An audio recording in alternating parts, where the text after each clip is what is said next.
What's up, everybody? Before we get into this awesome episode, a little word from our sponsors. Laughable 2.0 is out right now, available on your iOS and soon to be on your Android. It's the first and only app where you're able to not only subscribe to your favorite podcasts, but also to your favorite artists. So if you want to keep up to date with where your favorite artists are a guest on or host on, you can check that out in the app.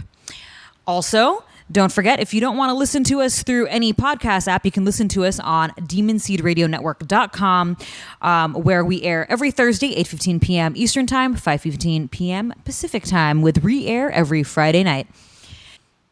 This week's guest is Chris Gore from filmthreat.com. You guys probably know him from G4's Attack of the Show, FX's The X Show, and even the Podcrash podcast. We're really pleased to have this fellow Batman nerd with us on this episode, and I hope that you guys are too. So drinks up, motherfuckers, and enjoy the show.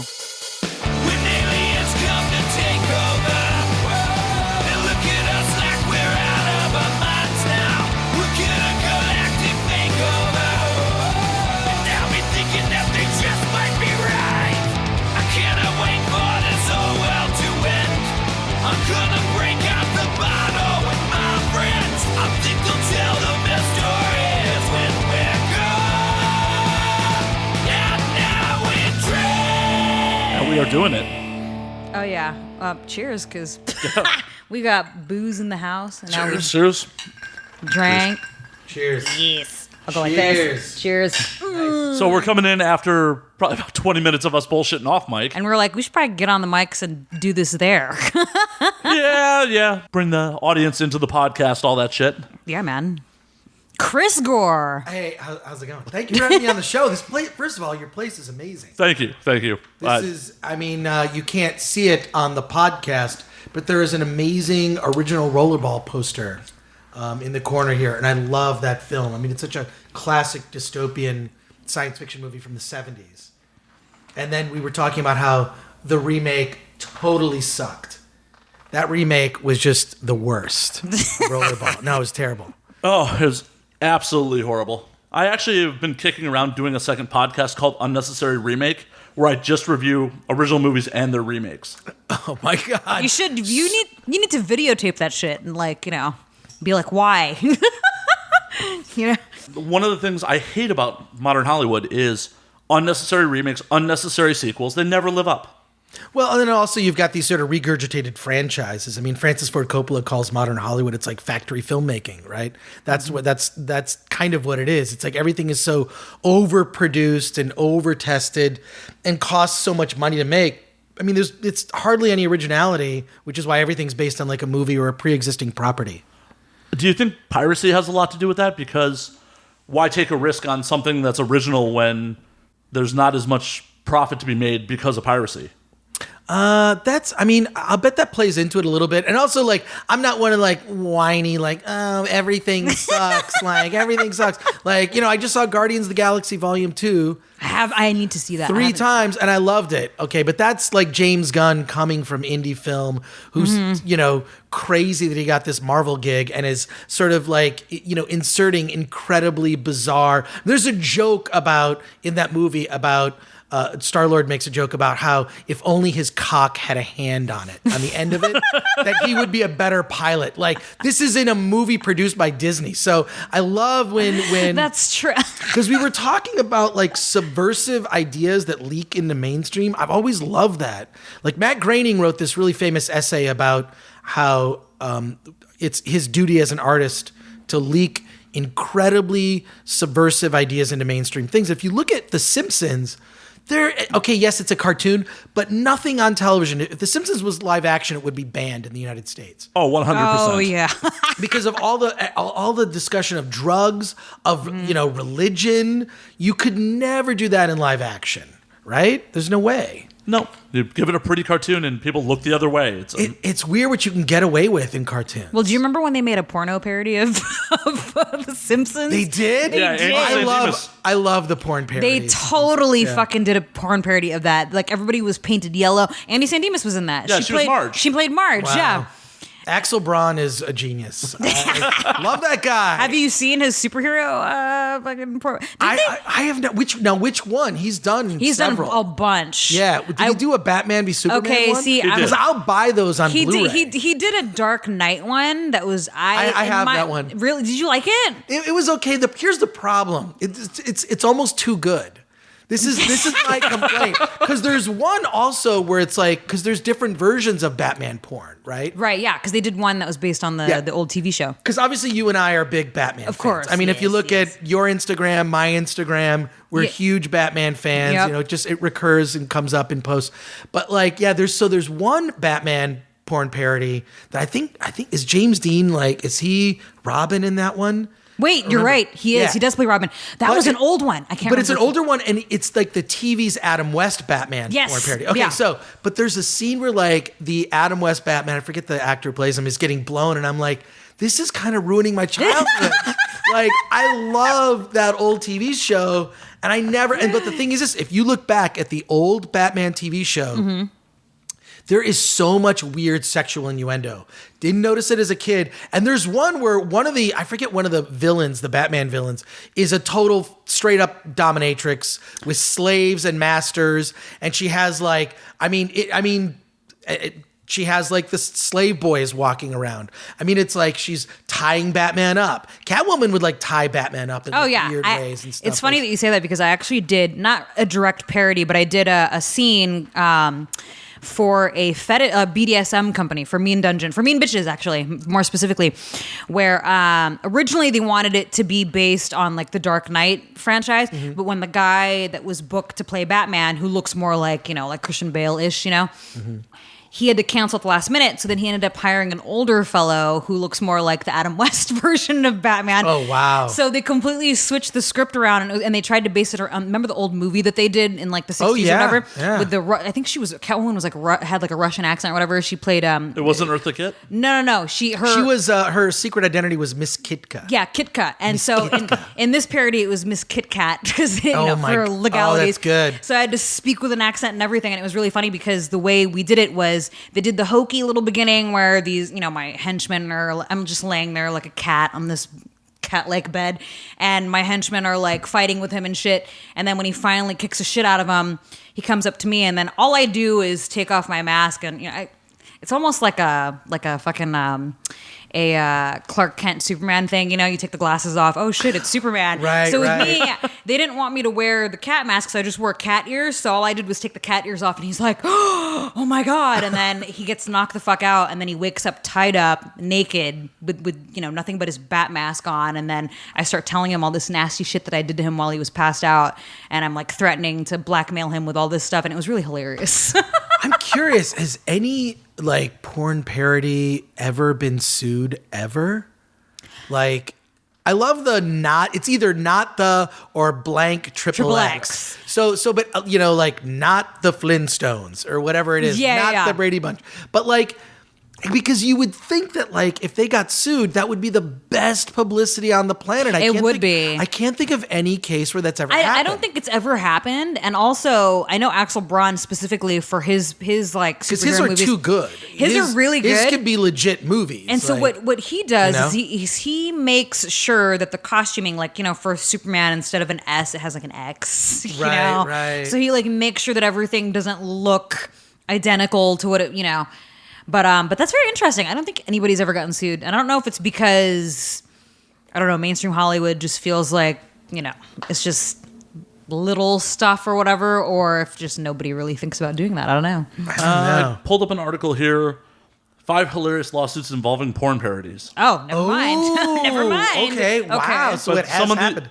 Some of these were not very well done. Smash Pictures did a 50 Shades of Grey, a triple X adaptation. Oh, a triple X adaptation. Oh, wow. Someone did a porn called Ben and Cherries. Okay. Peanut Butter D Cup. All right. Alrighty. Well, that's cool. What else do we got here? Super Hornio Brothers. Super Hornio Brothers. They got sued? Yeah, it's from 1993. So. Oh my God. But it's got to be just like cease and desist. I mean, would those things ever go to court? I mean, come on. I mean, it just means that it's not available. Oh my God, Ron Jeremy is Mario. Of Yeah, course. well, that's obvious. That's. I mean, I believe it. Yeah, that's brilliant. What else do we Brilliant got? casting. And there's a Doctor Who parody that got sued. There was a Doctor Who porn? Wait, there was? I don't even remember that. I've never heard of this. Wait, Leroy didn't do that one? Not this one. This article is a couple of years old. Wow, and they got sued. Does it say that they got sued? These are all titles that got sued. Oh, wow. Wow, Look for the title. I Okay. love that. I mean, I love that those things existed. It just sucks that they got sued. So, according to the article, there were already 2 Doctor Who porn parodies that the BBC didn't seem to care about. When Abducted by the Daleks came out, showing 3 women kidnapped and sexed up by the Daleks. Well, if you look at like the plunger on the end of the early Daleks, that could be sort of a sexual. Like you ever see those videos of like women getting fucked by machines? Oh, Like, yeah. Oh, yeah. Not like I have to say, have you ever seen, like, we have, sitting around this table, this is a Justice League of people who have seen porn, right? Never. I've never once seen porn. I don't watch porn ever. I would never do it either, you know? Right? I am saving myself for marriage, goddammit. Yeah, me too. I'm a virgin. What are you talking about? Ignore whatever's in those boxes in the corner. But porn parodies are kind of fun because it's like, I like to see how they change it. You know what I mean? How they change it up. Yeah. What scenes they decide to like, Yeah. I feel like you've made it when there is a porn parody, you know? Mm-hmm. Like, it's like, oh, wow. Like, if you, like, I feel like it's sort of a badge of honor. Like, there's got to be producers who made movies that it's like, they did a porn parody, like, I've made it, right? Not only did I get the movie made, which is hard enough in this crazy business, but I had a porn parody made of my movie. It's almost like when Weird Al parodies your song. Right. It's like, Yeah. But what's weird is that Weird Al has like actually his career has outlasted almost everyone that he's made fun Seriously. of. If you think about it, like he's still going to today. He's still around. I just saw him at love a him. premiere recently for that fucking, what's that movie called? How to Be a Latin Lover. I was like, Weird Al is here. What the Isn't he also Wow. the band leader for Comedy Bang Bang right now? Is he? Oh, that's Is he? great. I have no idea. I love it. He's one of the nicest guys on the planet. He's so cool. Very, very normal, unassuming dude. For a guy named Weird Al, that's kind of amazing. Yeah, exactly. Isn't it? Yeah, it's kind of interesting, right? Like, oh, he's really Weird Al is actually really normal. Yeah. Wow. The porn. There were Doctor Who porn parodies. I didn't even know that there was. I Multiple. assumed that they would have made one by now, but There's apparently a whole article here about Doctor Who porn parodies. well, Leroy did There's make one. enough Right? for a whole article on Doctor. Okay. All right. Wow. Oh, no, sorry. It's about Doctor Who sex toys. well, but that's of even better. course. You can get those things like Etsy. There are lightsaber dildos. I have a lightsaber dildo. You do have a lightsaber dildo. Okay, so Well, there you go. Wow. someone who follows my work, obviously, he noticed a lot of the Star Wars stuff that I put out there, and he gifted me a red lightsaber dildo. Wait, what is it? What is this picture I'm looking at? Oh no! What is this picture? Wait, is that a oh my god? You want to describe it for our audience who can't see You it? need to describe it. Show him. I showed him Oh, yeah. first. Yes. You should please. I'll let Annie. I'm sure our audience would much prefer Annie describe the phallic object than It just looks like a fucking like a cloudy looking dildo with what's that thing called? The TARDIS? The TARDIS. Sorry, I fucking blanked. The TARDIS in the middle of it, and then it's like really tiny, but that's it. Right? Yeah, it's like the TARDIS traveling It's through like the a- dildo. I guess you can go back in time while you fuck yourself. They also have a TARDIS paddle. Wait, what? See, oh my God, that's Okay, great. see that I would totally fucking rock. No, the what's fuck out weird? of I'm that. telling you, you could look up any weird. You could look up any sort of franchise or Yeah. fun thing, and you just look up sex toys on Etsy. Someone is making it. Oh, for Seriously. sure. Give me I li- one. I'm curious. I want to put this to the test. Okay, well, I mean, let's just look up Batman dildo. Just Yeah. Okay. because Yeah. I have a Captain America dildo. You have the Captain America one. I've seen the one where the Avengers. Yeah, like, because all they the have a different whole, Avengers. because they asked me to review it because they know how much I like to cosplay. So Right, they were right. like, and they saw my Captain. This was at the time when Yeah. Winter Soldier came out. Remember, Right. that was one the party, right? That wasn't. Yeah. That was the wasn't Super Civil Bar War. That was party. the second one. Oh my god. So Yeah. Did you find it? The bat plug. There's a bat plug. oh my god, I think you need the bat plug. I think you do. Annie. I think How you have need the I bat never plug. seen this before? God, okay. Then there's the anyways, dildo bat. I which never is- actually. Well, to be fair, I've never really thought about looking up Batman dildos. Wow. Because I know they do have I like the one with Batman's head. Yeah, Wait, let me there's- see. It's kind that. of the tickler. There's a dildo bat with Batman's head. But I like how you can take your like love of geek things and just combine it with your sex With some life. kind of sort sex. of geeky sex. I love that. Well, yeah. love it. What I liked about getting the lightsaber dildo, because it's like a clear dildo. I mean, obviously someone had made it, right? Attached to a handle, a lightsaber handle, and then you can turn the switch and then it lights up. And in this case, it was red, so dark side. So I actually incorporated it because I feature dance now, right? I don't shoot porn anymore, but I feature dance. And I like to cosplay when I feature dance. It's kind of like my nice. shtick, you know? Like, okay, what am I going to do? And I kind of go with the theme. Like I did Harley Quinn for one, Catwoman for another. And when I got this lightsaber dildo, I was like, oh my God, I have to incorporate this into some kind of show. So I have a Darth Vader act that I do where I found the Imperial March, like a very rock and roll, like heavy metal version of the Imperial March. And I kind of come out with my fucking Darth Vader helmet. And then I have my lightsaber dildo because... spoiler alert for anybody that's seen me dance. For my final act on stage, I like to do a deep throat show with my dildos and stuff. And usually when I'm not doing Darth Vader, I have like it looks like a sword. It's got like a handle and then a dildo on one end. And I do like a sword swallowing act. So when I got this lightsaber dildo, I was like, I wonder if I could do it with this one. And sure enough, like watch it's like lit up red and then it disappears down my throat, comes back out. It's so much fun. How much? So Wow. it lights up, so you can kind of see it lit up in your mouth. I a little bit. I should have someone like videotape me next time because I wonder if you could see it. It would be really awesome if it was like Through your throat? bright That enough would to be- see it in my throat. But yeah, the last time I did that, I just like my. That would be pretty fucking amazing. How did this devolve into nerd sex toys? How did this happen to us? Look around the table. I was gonna say. It's a fucking room full of nerds Do you over think? here. Okay, so let me ask: do you think that people that are nerdy, because obviously, I mean, Matt, we just met, but Annie, I know you from your work on. We run into each other at nerdy events. Yeah, we're always at WonderCon cons and and stuff, Comic-Con and whatnot. I also know you from on social media. I love your you're obviously very nerdy, but I do think there is an intersection, a sort of between people that are nerdy but also into sex, and not just vanilla sex. I think that people that are geeky are very open-minded. Oh, 'cause yeah. They're very open-minded when it comes to, just sort of different ways of thinking about the world. So I think that actually translates into, sex, because it seems to me geeky women that I have been with are very not vanilla.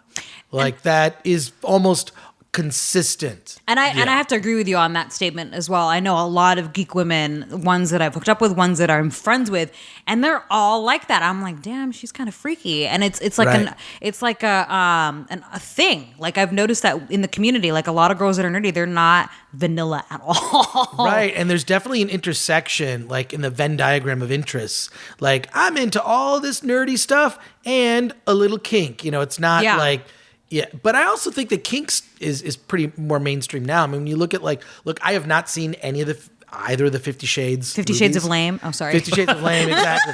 I just watched the honest trailers for the new 50 Shades movie, and it just looks so bad, like just crazy. I think I would just laugh my ass off seeing it in the theater. But a lot of that stuff is mainstream. But I remember growing up and like liking fetish stuff just because it was different. Yeah. I wasn't like, a naked woman was just not enough. It had to be a naked woman with heels or a naked woman with like certain accoutrements, so to speak, to use a French term. But like just it had to be just a little bit more. It wasn't enough to just have the nudity. There had to be some other layer to it, either a psychological layer or some sort of, clothing. And then you look at movies like The Matrix and other things that like sort of mainstreamed, or even like Madonna, her sex book. Oh, yeah. Oh, yeah. God, I love that, which I still have that to today. I still have that book. Even her old videos. Yeah. Yeah, was let's toast to Madonna. Yeah, you The should original- totally toast yeah, Madonna. toast to Madonna for her. Yeah, like and Lady Gaga too. I mean, she was that halftime show, the Super Bowl, was incredible. Yeah. Old Madonna videos are just completely fat worthy. Her, Material Girl. She's almost fallen out of that dress. Yeah, Material Girl. What was that other one? Her performance at the MTV Movie Awards or Music Awards, doing like a virgin where she's rolling around on the floor in the wedding dress. Oh, I mean, yeah. it's jerk off material, Yeah. right? I mean, Oh, it's yeah. just straight up jerk off material from back in the day. So I appreciate that, because then like once that barrier is crossed, that means there's more possibilities, right? Like that stuff just when you look at like TV now, like I was talking to a friend and we were talking about the movie, the original RoboCop, right? And you look at like one of the crazy things about that movie is the television and just how the weird TV show, I'd buy that for $1. Like that's TV now. Like that seemed like there'll never be TV like that. Like, Oh yeah. and then it's like you look at it, it's like, no, TV is pretty much like it was in RoboCop, portrayed to be nuts and over the top. Like that's just normal TV. So I love more and more barriers being broken in that way. I love it too, but it's crazy that part of America wants to get even more puritanical at this point. Oh my God, I totally forget that we live in California. Sorry. Oh, I forget. Oh, darn it. I forget that, there's like two coasts that are very liberal and comfortable with themselves in most ways. Not that they're not like racist, sexist, homophobic, low self-esteem, insecure douchebags where we live. But I think they're less... They're just less of them, I think. But we still have some really weird laws on the books, like that you can't have full nudity in a strip club and alcohol. Oh, that's Yeah. weird. What's weird is I pitched a TV show once called American Outlaw. It never got picked up, but a friend of mine did like a theme song for it and was pitching it around. And first it was going to be a documentary, then it was going to be a TV show. And the whole premise of the show is that I was going to go to all 50 states and break outdated laws and see what happens. Like you can't walk a squirrel on a leash. There's like all these like crazy weird laws that are like from the 1800s, and like some of them are like a lot of them are very sexist. You can't walk a squirrel. Yeah, and on a like leash. and of course like anal sex is outlawed course, yeah. in Texas. So what I was gonna do is I was gonna call the police and record the phone call in Texas and say that I just had anal sex.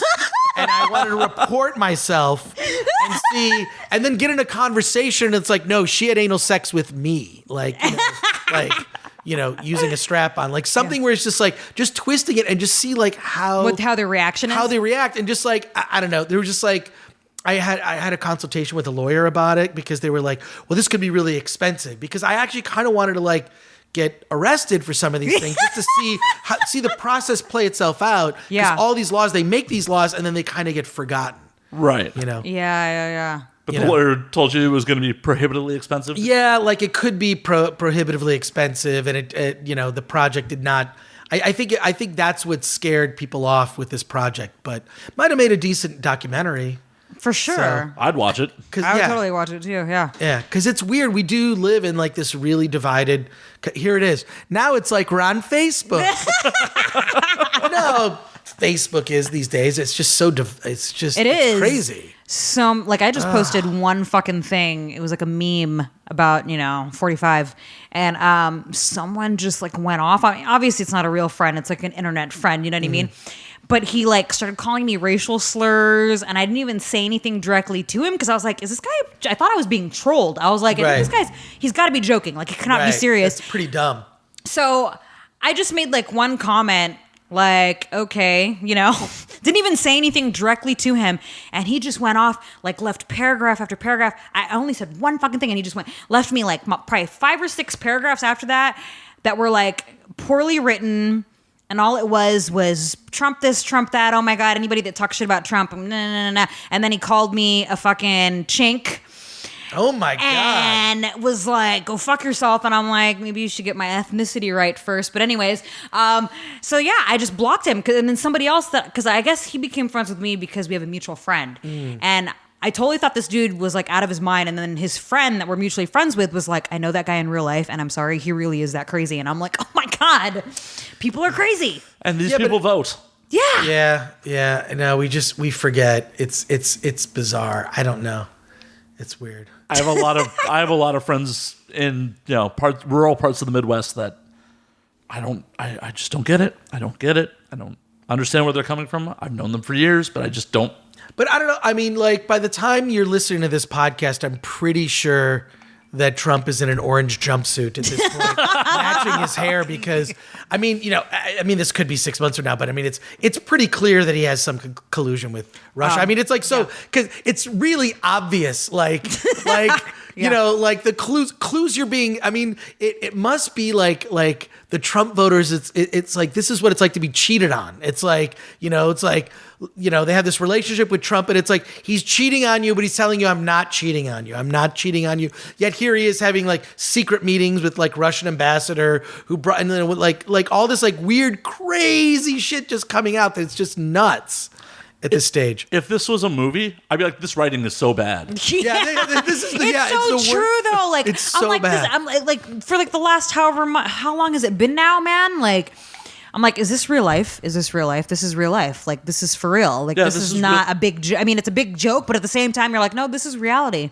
But when do you finally, like, what's the breaking point where they go? Because now you're seeing like Trump voters like at these town halls like getting pissed off. Like, where's this investigation? Like, either clear him once and for all, or get everything out in the open.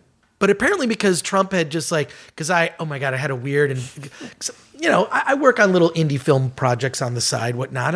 A buddy of mine's like, you got to meet this guy. You got to meet this dude. Like, maybe he'll invest in some indie films that we're trying to get made. So I'm like, all right, cool. Like I'll, because I can talk intelligently about investing in films sometimes. Not when I'm drinking Kirkland brand margaritas. But so invited me, and he's like telling me just all about like Trump, his reputation in New York. Like, he's a total scumbag. No one trusts him. He rips everybody off, doesn't pay his bills. No bank will lend him money. Like, that's why he's involved with all these shady characters around the world, because his reputation, his credit rating, everything is so shit in the United States. Mm-hmm. That's why he's involved and indebted to criminals and despots. It's creepy. It's freaking creepy. It's Manchurian Candidate.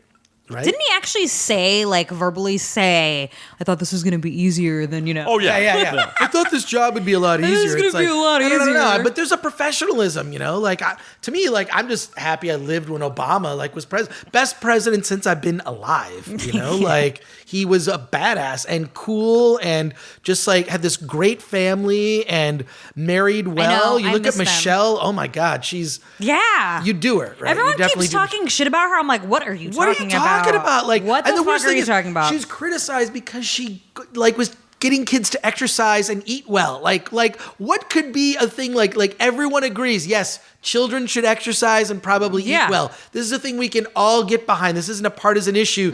Yet she was criticized for that.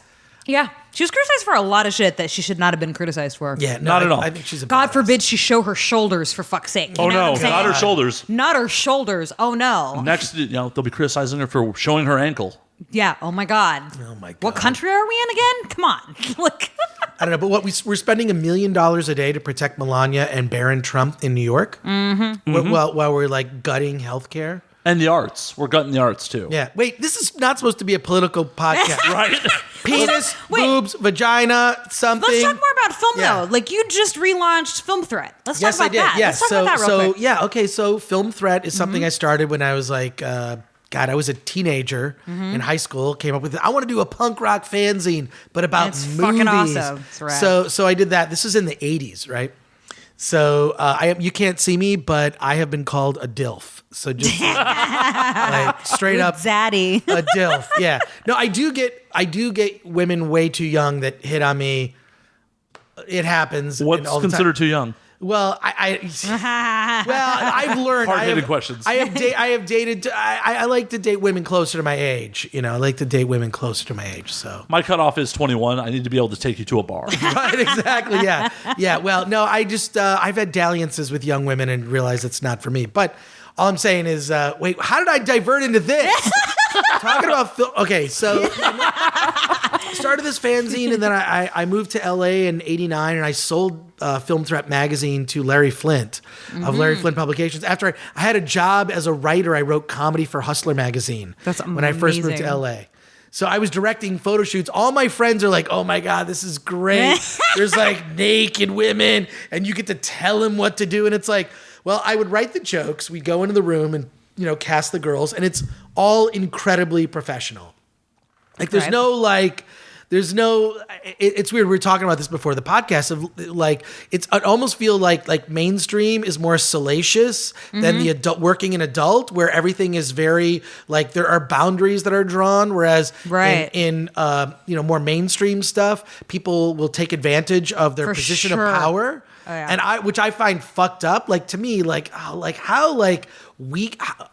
kind of human being are you at the core that you want to use your position of power, whether it's, because of your status in an organization, whatever, to prey on a young woman to have a sexual favor. And it's creepy to me. That's fucked up. No, it is. And it's true, because as someone who worked in the adult industry for 14 fucking years, and then also crossing over into more mainstream stuff, it's just, that is how it is. Like, people, I think, and I don't know, maybe it could be a little column A, a little column B, like some people know my background that I come from. But on the flip side, I've done stuff under my real name before where it just bit me in the ass, and then people try to and I'm like, no, I'm not gonna do that.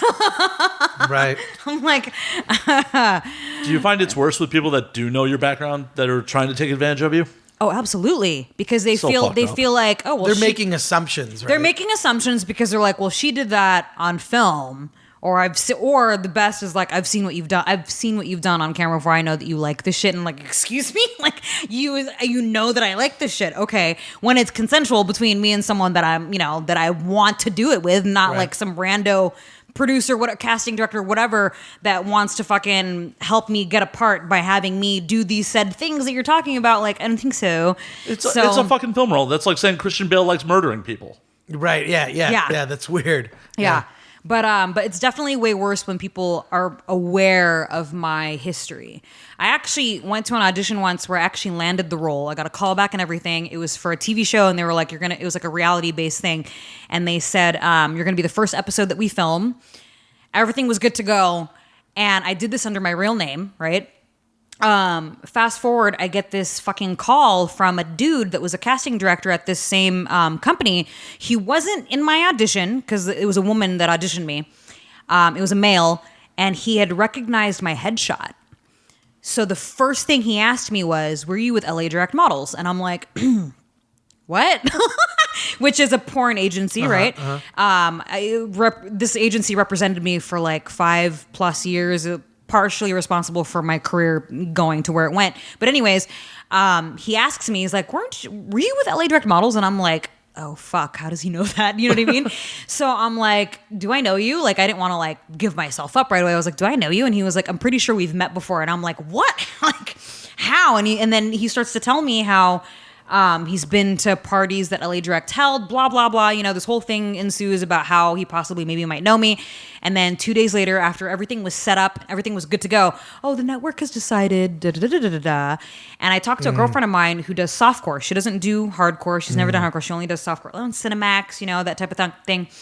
And she said, girl, I've dealt with this before from doing softcore. She's like, if they utter that phrase and the network decided, or so the network decided, usually means that they found out about your past or whatever.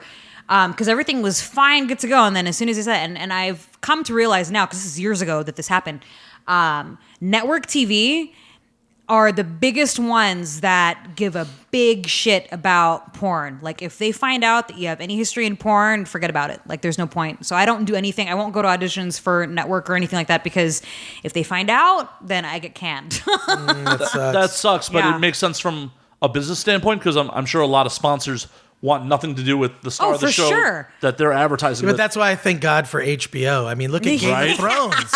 Look at Game of Thrones or any of their shows. One of the actresses from Game of Thrones was a porn actress in Europe, I think. I can't remember. Yeah. So it's she was a Parisian porn star. I was like, damn, okay. Yeah. No, there's been a couple porn stars on Game of Thrones. Yeah, I know. I remember one of them for sure, but I'm pretty sure there's probably more. I bet there are more, but Game of Thrones is like a really good example. Oh yeah. But there's a lot of, like, when you look at past HBO shows, like HBO really, they know how to integrate that, like, this is a very smart show, plus there's an orgy. I love it. It's well, great. they also had shows like Real Sex, where they actually did stuff with porn stars and stuff like that. So they're very. And there's like a new show that's sort of like the next generation of Real Sex. It's like, what's it called? Like, it's a show it's all about like where technology meets sex. Mm-hmm. And I found out about a type of adult entertainment that I had never known about. And I was shocked watching an episode, and it's a guy who makes these videos where women are giants. So so he shoots them against a green screen. So like the women are like these giant colossal women. Then they'll pick up guys, and they're like everything from like baby sized to like tiny, and it's like it's very like it's almost like if kink.com did like big special effects, like gigantic porn or something. Yeah, it's like gigantic porn. And I was like, oh, and they showed like scenes from it. They show like his production studio where he films it. Like, and I'm like, this is weird. I mean, there's no like actual sex, but it's just sort of the fetish of being infantilized as a tiny I'm man. not gonna lie. When I was younger, I definitely had. There is a name for it. It's called macrophilia or microphilia or something like that. Oh, really? Yeah, it's a fetish for like either gigantic or micro, tiny. Oh, wow. And it all started because I went to school for writing. I wanted to be a writer. I wanted to be a journalist. So that's what I went to college for. And when I was, I'm not gonna say how old I was, but anyways, I got into like erotica and like would read all these interesting things, and a lot of it was like very, very fetishy, like a lot of different fetishes.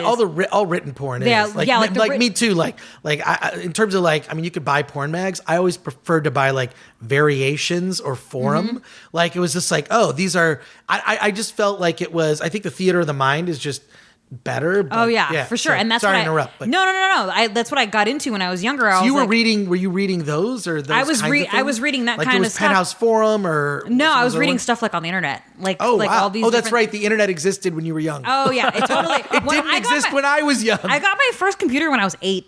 Oh wow. I was 8, and I was like, I started writing when I was really, really young, and I wrote my own stories, and then I started writing my own erotica as I got older. When I would like fantasize about the boy next door, that was older, I would like write like. Oh, I still have that too, by the way. I'm kind of curious. I should bring it on the podcast because I would literally write. You should do a show where you read my stuff that you wrote when you were 8. That would be. To be fair, this was written when I was in high school. Okay. Oh, wow. You have to do that. But like I've been using the computer. I'm such a computer nerd. Like my dad also he used to build computers. Like he was like a software engineer and all this kind of stuff. So I think it's kind of like where I got it from. But I got my first computer when I was 8. But then I've been writing stories and stuff like that. Like I've always been into sci-fi and fantasy when I was younger. So a lot of my stories were very fantasy and like total fucking nerd shit. But then when I got into high school, when I got older, I started reading erotica, and I was like, wow, this is like hot shit. You know what I mean? Right. And a lot, and that's what it reminded me of a lot. I started reading stuff about like fucking what it was called, and I'd have to like reconfirm this, but at the time I remember it was like macrophilia, that the fetish for gigantic or little things, and that I kind of had a fetish for that for a while. But there are videos. This guy makes full on videos. That's fucking that awesome. Are erotic. If I would have seen that when I was but like using special effects to make different sized, and he actually talks about how like some people prefer like where a full size man is the size of a baby, or some of it is where the people are like like an inch tall. Yeah, you can put them in the palm of your hand, and that was the kind of stuff that I was reading. I was like, my God. Yeah, it's bizarre. So and then she shoved him into her pussy, and he just crawled. Yeah, like crazy, weird. Yeah, you should do, but on your writing, because we've had like exchanges online, and I've always thought you have to write a book. You have to write something. I'm working on one right now. You have to, because I've read like your posts are just like these incredible stories. You have this great who gives a shit attitude. Fuck you. Thank you. That is like, but not with a chip on your shoulder. You're like, you don't give a shit. You just don't care. Yeah. You're who you are. And so many people like strive, I think, to have that attitude, because I just meet so many women that in this town who have like this incredibly low self-esteem that they can't even, they don't have that attitude. So I love when I see you, the way you express yourself is amazing. You have to write a book or express yourself in writing because it's so well done. So that's what I'm working on right now. I'm like, I really want to do that. And I mean, I don't know if it's a collection of short stories or a novel or something, or do an indie movie or just something like you have a voice that is unique. Like when you look in the realm of like, you know, stuff people to read and follow and whatever. And like, you know, it's just, and I've written a bunch of books, but all my books are nonfiction. But, you know, if you write 1,000 words a day for a couple months, that's... Well, it's interesting. The average book is 60,000 words. It's interesting you That's say what that because need. a lot of my stories are nonfiction, obviously. When people read it, they're like, is this fucking for real? I'm like, then yeah, I can't make this shit up. No, but like, but I'm telling you, like, look, the average book is 60,000 words. That's all you need, right? So if you can write, my whole thing when I write a book is I take like 6 months to do an outline, and then I do a really detailed outline of every 500 words is kind of plotted out. And I spend a lot of time thinking about it. But I've thought so much about it that when I write the book in a month. Nice. Holy shit. But it's from writing about 2,000 to 3,000 words a day. Yeah. And what I'm telling you is you can do it. Right? Like anyone listening to this podcast, I just told you I could write a pamphlet on how to write a book, which is basically what I told you. I could write a tweet about how to write a book. But like you don't, it's not like, and you look at like, okay, you can make fun of the woman who wrote Twilight, which was, you know, or 50 Shades of Grey, which was Twilight fanfic. Yeah. Make fun of all those people you want. But you know what they did? They did something that you didn't do. They unless your name is Stephen King and you're listening to this. But they sat down and they wrote a fucking book. And what I'm telling you right now is it's not difficult to do. It's a matter of just being consistent. It's better. This is what I tell my friends that want to get involved in entertainment. I say, here's my advice. I said, it's better to be consistent than to be good. Wholly agree. Yeah, I wholly agree. You do a podcast, you do it every week. You write a short story, you write one every day. Yeah. You do a YouTube show, you do one twice a week. Whatever it is, you make the parameters, for sure. But you choose and you just be consistent. So what I'm telling you, Annie Cruz, is if you can be consistent and write a certain amount a day, that would lead to something. It's not like I'm doing shit anyways. No, I mean, you're very doing busy. this podcast. You're very busy. I'm very busy. That's true. I'm saying I can dedicate some time to doing that when I have, because I have a lot of downtime. Doing that, like, I think elevates you to another level. Like, I just know from my perspective, from a career standpoint, like once I'd written a book and you become a published author, then it just sort of puts you in another category where people take you more seriously. Yeah. In whatever it is you're pursuing. So, well, because I remember I used to upkeep a blog for like the longest time where I would write different articles on various things and also sharing real life stories and whatnot. And this is like, I haven't updated it in forever, but a lot of people would read it and be like, fans of mine would read it and be like, did you write this? And I'm like, yes. They're like, oh, you need to write more. So I think I need to just get back into it. And one thing that, I mean, you already have something that you're already ahead of the game in this for this reason. Is that you have a brand and you have like a voice and a personality and a fucking kick-ass name. And just like you have like all these elements that are great. And I just feel like you need, the one thing that I will say is to have a successful book, you really need a really good title. Like a fucking amazing title for your book. It has to that be. is half of selling a book is you already are who you are. You've got that. Now you need like that title. And then like, here's like the couple sentences of what the premise is. And it could just be a collection of stories. I mean, for fuck's sake, Annie. There's a book called... That's a great title for Fuck's Sake, Annie. That could be For Fuck's Sake, Annie by Annie Cruz. There's a book that is a top seller on Amazon called Wesley Crusher Teenage Fuck Machine. wait, what? What, for real? Oh, yeah.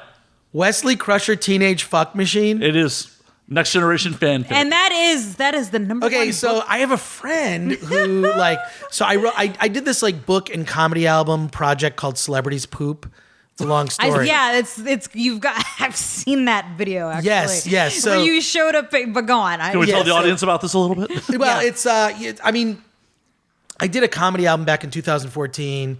And then I turned it into a book, which was a parody of the book Everyone Poops. Everyone Poops, But it's yeah. Celebrities Poops, so like Oprah's in it and Justin you're like, Bieber. here's Oprah taking a poop, and then you said Justin Bieber's taking a little poop or something like that. No, and then Donald Trump is in the book, but this is before he ran for president. Oh, God. Yeah, horrifying. But in any case, but I had a woman who translated it to, like, I did an audio version of the book, so you can get it on audible.com. Oh my God. Where you hear me read the book to an audience of like 200 people in Phoenix, Arizona, where I recorded my album. and you can get the digital version, whatever. But she says like this fanfic stuff is crazy. Like on Amazon. Now you don't charge a lot of money for these books. It's like anywhere $1. Yeah, it's like 99 cents. It's impulse purchase. You write one of those, but you can make like 5, 6, 8, 10 grand a month writing Wesley Crusher Teenage Fuck Machine. Yeah. No, I had a I'm buddy. not joking. I had a buddy who did it.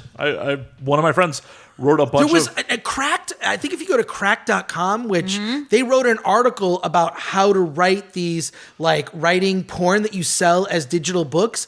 There is a huge market for it. You can make a full-time living just doing it. Like, it's insane. Oh yeah, Crack.com. I think one of the writers from Crack.com, he wrote John Dies at the End, which became a movie, and I'm in it. He was actually wow. one of the people, and they were involved in making the movie as well. Yeah. Oh my God, I've never seen it. Now I gotta see it. It's on You're in Netflix. Don Coscarelli, who directed Phantasm, Right, horror Don films. Coscarelli, love I that got to man. meet him. They were like, we need some girls, because I knew, so what happened was I did a photo shoot at Clive Barker's house. I did this actually the photo that I posted on Instagram today. With me with the blood on my back. Yes. I shot that pretty at hot. Clive Barker's house. Yeah. Wow. One of his filmmakers that was working for him at the time, I don't think he works there anymore. I went to Clive Barker's house. We shot, there was one photo shoot where I am in the bathtub full of blood. My body, they did FX makeup on me to make it look like my body had been decomposing for 24 hours. Oh, wow. Slit wrists and the razor blade and just a tub full of blood. And then following that shoot, we did the shoot of me tied my wrists up and then slash marks on my back as if I've been, fucking beaten the shit out of. And what was I going to say? What was my point? I don't know. What was it? Oh, John Dies at the End. So the photographer that shot those pictures at Clive Barker's, he's like, hey, I'm doing a film with Don Coscarelli. You want to be in it? And I was like, what? Okay. So I'm awesome. like in the first 16 minutes, you see me rocking out. It's nothing huge. I don't have any lines or anything. I'm just like a glorified extra, basically. But I'm rocking out. But my tits are in it because you've never seen you haven't seen it, right? I have not seen the movie. Okay, so just watch it, and then I'm in the beginning. You'll see me in the beginning, but towards the end, you'll be like, okay, Cruz is one of those fucking bitches with her tits out. Nice. More of an incentive to see it. Yeah, for sure. Oh yeah. I mean, I thought it was well done. I've read the book. I remember it was he used a pen name for it, but David Wong. Yeah, David Wong. Because that's what his name is on Cracked as well. Yeah, so he Oh, that's writes on awesome. Cracked. He wrote John Cracked Dies is at the End. good. Oh, it's Like, amazing. Yeah. Remember Cracked was sort of the low rent mad? Yeah. Now it's like the website's awesome. And it has nothing to do with the magazine. Yeah, exactly. Yeah, Exactly. They're like, Yeah, no, they have their it's badass. formatted, so many numbered lists of comedy. Oh, Paul Giamatti's in it too. In John Dies at the End. Oh, wow. I Yeah. love that dude. Yeah. Pig Vomit from Private Parts. And also he's in Billions. You watch that show Billions? Fuck yeah. Wait, is that a Oh TV my show? God. Billions is so good. Yeah, the second season just ended last week. No shit. Okay. I have to catch up, so don't tell me. I'm like I 4 episodes. So I'm not supposed to tell you Paul Giamatti dies? Yeah, don't tell me that. Oh my God. But like that show, and also another thing where fetish culture at the beginning, Oh, yeah. his character, Paul Giamatti's character, and his wife, although they've separate since. I don't want to get into it. Anyways, he and his wife have this very kinky relationship that has rules, and I don't know. I think it's awesome. Like I love that. It's very sophisticated. Especially for how white collar their characters are. Right, exactly. Wait, what is this show called? Billionaires? You know, Billions. you've never Billions. seen it? I've never seen it. You would totally I don't get into watch it. TV.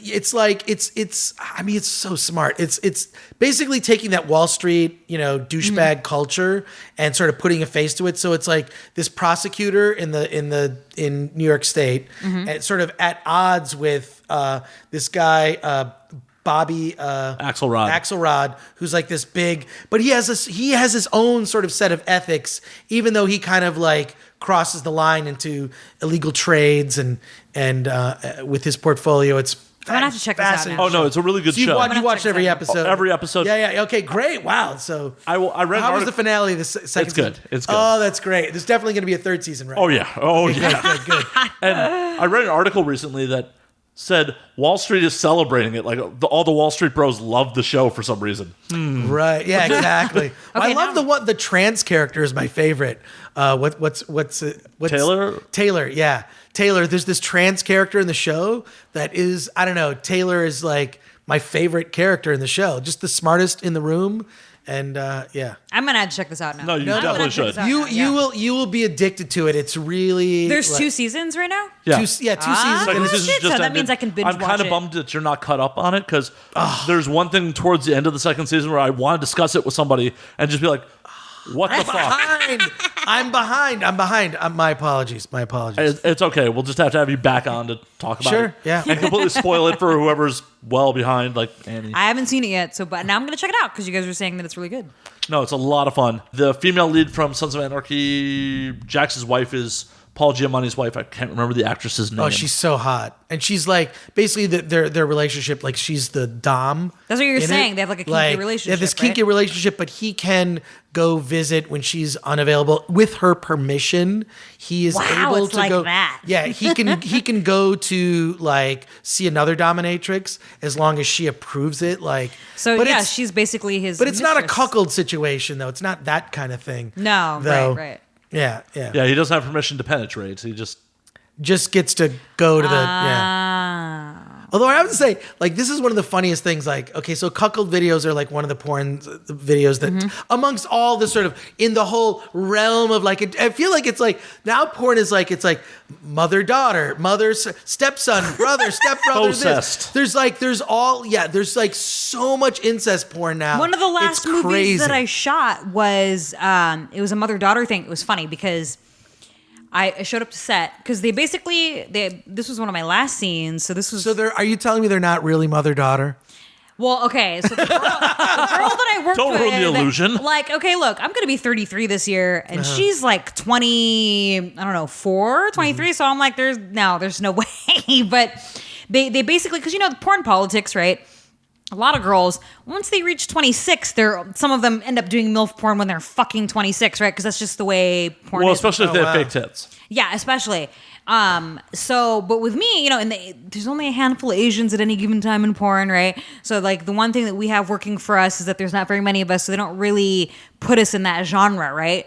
But for me, for this particular movie, they were kind of basing it on the fact that because they needed an Asian girl, obviously, because the girl was young and Asian. It's based on my age, so they're like, okay, so my agent gives me all my shoot information, like, okay, so you're gonna play a MILF, so I guess bring MILF clothes. What the fuck does that even mean? You know what I mean? So, I brought some stuff to make me look older and sophisticated, I guess. But when I showed up to set, I wish I would have known this. I wish I would have thought about it because I do wear eyeglasses, right? The director took one look at me and was like, I can take my piercings out and look, like a fucking normal person, I guess. So he looked at me and was like, do you have any glasses or something? Because you do not look like you're her mom. I'm like, well, duh, no shit, dude. Wow. He's like, you don't look like you could be her mother. And I was like, unfortunately, I didn't bring my glasses with me, but whatever, we did it. And it was a total mother-daughter thing where I end up walking in on my daughter on the phone with a girlfriend playing with herself. I'm like, what the fuck are you doing? But then and this was the most amazing part for me for this entire scene. I started improvising a story about my real-life ex-girlfriend. I was like, I remember my first da-da-da-da-da. And then So you're saying they don't write scripts, you improv that stuff? well, the beginning was all scripted, but then when we had to like segue into the sex, he was like, I don't know, talk about some chick from your past or whatever, like he was trying to make it sound like just make it up, and I was like, actually, I do have a chick from my past. I'll just roll with it. And then we had to do a disclaimer at the end of the scene. Okay, so for those of you watching, we're not really mother and daughter, you know what I mean? Because it's illegal. It's totally illegal. Oh, yeah. Wow. So we had to do a complete discllaimer. Okay, this is just for... I'm not sure I've ever gotten to the disclaimer. Yeah, because it was because we didn't do it before the scene. We did it after, which was like kink.com, for example. They do they do a pre-interview and then they do a post-interview. So they do a pre-interview, like, okay, so... Well, yeah, but the stuff in kink.com gets really intense. Oh, for sure. It looks like, it's definitely... It's sure. definitely rape adjacent. Yeah, true. Yeah, Depending on what site you're going consensually to. speaking. For sure, Which, because I was married for like 16 years. Oh my God, I So, think I yeah, remember and I have like adult children. So, Yeah, one would yeah. not think, but I do, yeah. No, So what kind of porn are your adult children into?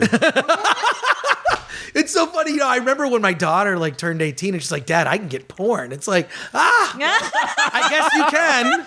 But like, whatever. I think there's like, first of all, this taboo has to fucking go away. Like, I feel like porn is part of a balanced pop culture diet, right? For like, sure. It's like with 100%. anything, if that's all you're into, I think that's, Well, yeah, that's unhealthy. then you but have if an it's unhealthy. like, I'm into, I like Kubrick, I like Tim Burton, I like Marvel movies, I like rollerball, I like porn. Like, Yeah. it's just like part of a complete breakfast. Like, Well, it's- like I know, like James Gunn, like I know that he feels the same way. Yeah, Like, yeah. like he's like I have a lot of I have friends who have worked in adult, right? Mm-hmm. Like, but it's weird. I do have this thing. I feel really terrible.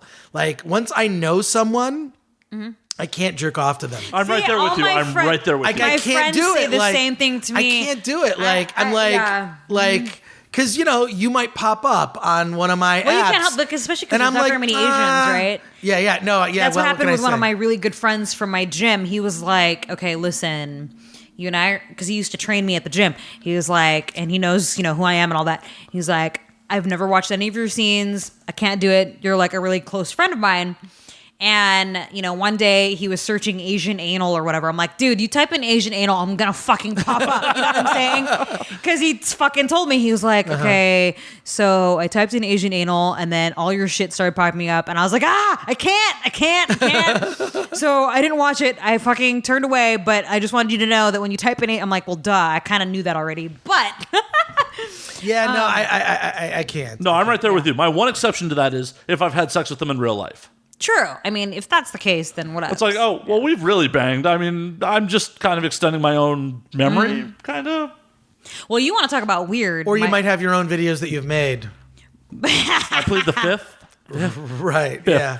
my sister is 7 years younger than me, right? She's 25 now. And I remember texting, I think I actually posted this because I was doing a thing for a while where I was posting text conversations on my Facebook, #Cruz conversations, because it was fucking hilarious.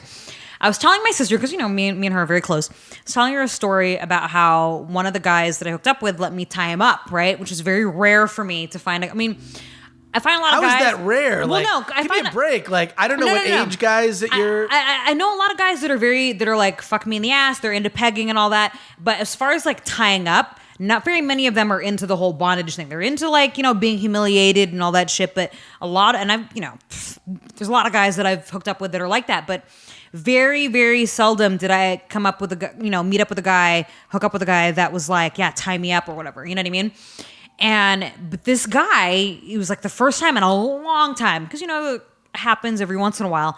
So it'd been a very long time since I had one, and I had to tell my sister about it because she had met this dude because she had happened to be in town. So it was the only reason why I told her. She's like, so what happened with that dude that you met up with? And I told her, I was like, dude, he asked me to fucking tie him up and like blindfold him and stuff. And my sister's response, this was the craziest part of the conversation. She's like, wait a minute.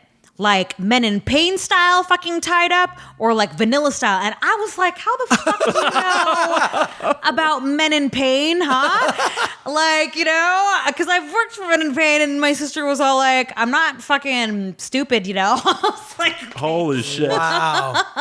Wow. my sister. I'm like, oh my God. Yeah, I'm friends with Mika Tan. I don't know if you know her. That's how you and I met. She's a sweetheart. She's so great. But we would do comedy together. We were in for 2 years. I was in this improv comedy group called Comic Book Live, and she was a recurring guest in that show, and it was super fun. She dressed as She-Hulk once. Holy shit, on stage, she lifted me up full on Oh my God. She is a badass. Yeah. Do not fuck with her. That's fucking awesome. Yeah, she and I go way back. Yeah, too. no, she's great. No, I love her too. So she's awesome. What? I'm just saying. I'm done. All these. There you go. Sorry, I just had visions of China as She-Hulk when you mentioned porn and She-Hulk. Oh, may Oh, she rest really? in peace. Yeah. Oh yeah. Wow. Yeah. I forgot that she died for a minute there until you mentioned her. I was like, oh my Yeah. God. Yeah. Sorry. On the down. I know. Yeah. So you gotta do this book. You got to do this book because even like the Cruz conversations thing, I remember that actually. Yeah, because I did remember a that lot on of those. Facebook was hilarious. But, That could be a coffee like, table book. The Cruz Conversations could. coffee table book. You could. I'm just telling you, like something like that would be like you do a book signing at Book Soup. Yeah. Steven Soderbergh ends up like optioning it for a movie. Like there's like I feel like there's a whole thing where because I don't know anyone else like in that is as outspoken as you and as who can articulate like all this sort of craziness. You know. It's crazy because it's like it's all true. I'm like, this just happened. I can't make this shit up, and that's why like that's why I'm working up to doing it. I actually met with a guy who works for a newspaper in Boston, and he helped a bunch of other girls with their books and stuff like that. And he was like, I actually met with him. We had a business meeting, and I told him, I said, listen, man, because a lot of the books that he had been a part of, it was like a lot of sad, depressing, like stories in the beginning, and then I expect yours will be funny, and that's what I told yours him. has got to be funny. Well, yeah, and so I told him because this is the thing that actually really bugs me because I know Tracy Lords from like way back, and her story. She was I put her on the cover of Film Threat. Film Threat when Film Threat was a magazine, I put her on the cover, and we did this whole expose because we lobbied to get Tracy Lords a star on the Hollywood Walk of Fame. No shit. Yeah, Okay. so we did this, and then we did an expose about how those Walk of Fame stars are bullshit. Right. Okay. You pay the city $5,000. It's actually more now, and then you agree that you'll clean it. That's the agreement.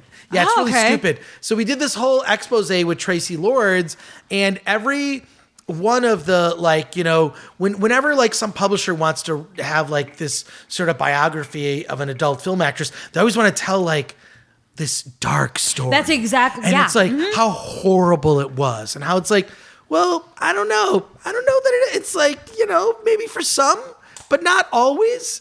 And so like that's how mainstream thinks of it, and so I don't know, getting to change that I think will be tough.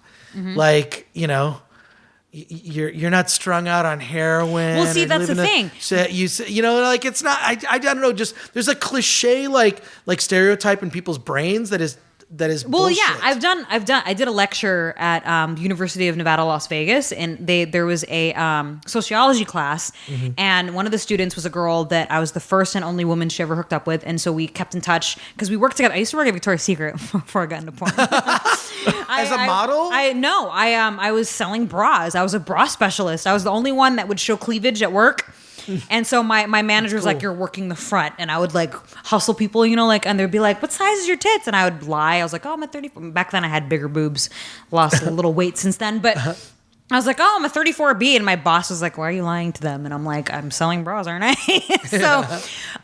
So one of my coworkers, I hooked up with her. And so then she went on to go to college. And this is in San Francisco, by the way. She goes on. Shitting where you eat yet again. True. Yes. I'm very...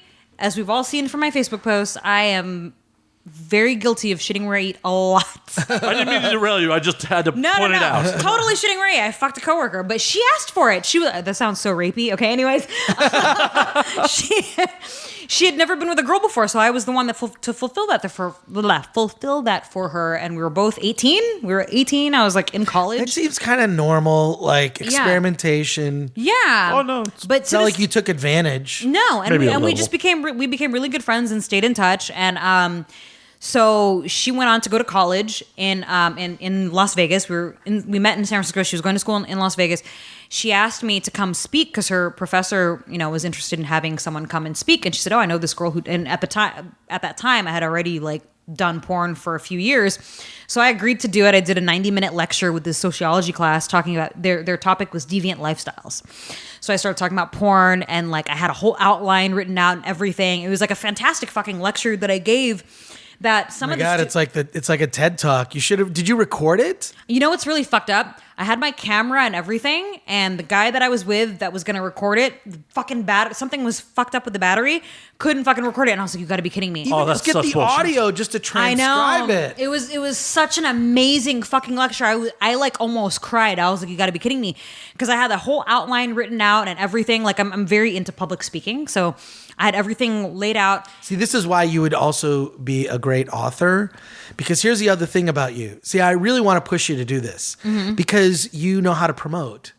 and you I'm are such a good on promo whore. You're good on camera. You're good in interviews. You're also likable in person. You're not a diva. Like you have like Thank you. all these like great aspects that it's like if I was a publisher and looking to hire an author, it's not just about the quality of the written word. It's also about who is this person and can we put them on a book tour and can we have them like be on television and do like book signings and meet with the public. Like you have all of that. Sorry, I diverted. Oh no. I'm just because like it's my because I know it's come up in a lot of our conversations where I'll say like, why haven't you written a book? Like you should do a book. I need to like push for it some more. No, that should be like the number one thing you put. Because here's what it'll do. Like everything. What it'll do is kind of like it's like when people get master degrees. The reason they get a master's degree is so they can make more money, right? Yeah. They like elevate their their value in the marketplace. For you write a book, you are another level. Like everything you do now is like you cost more.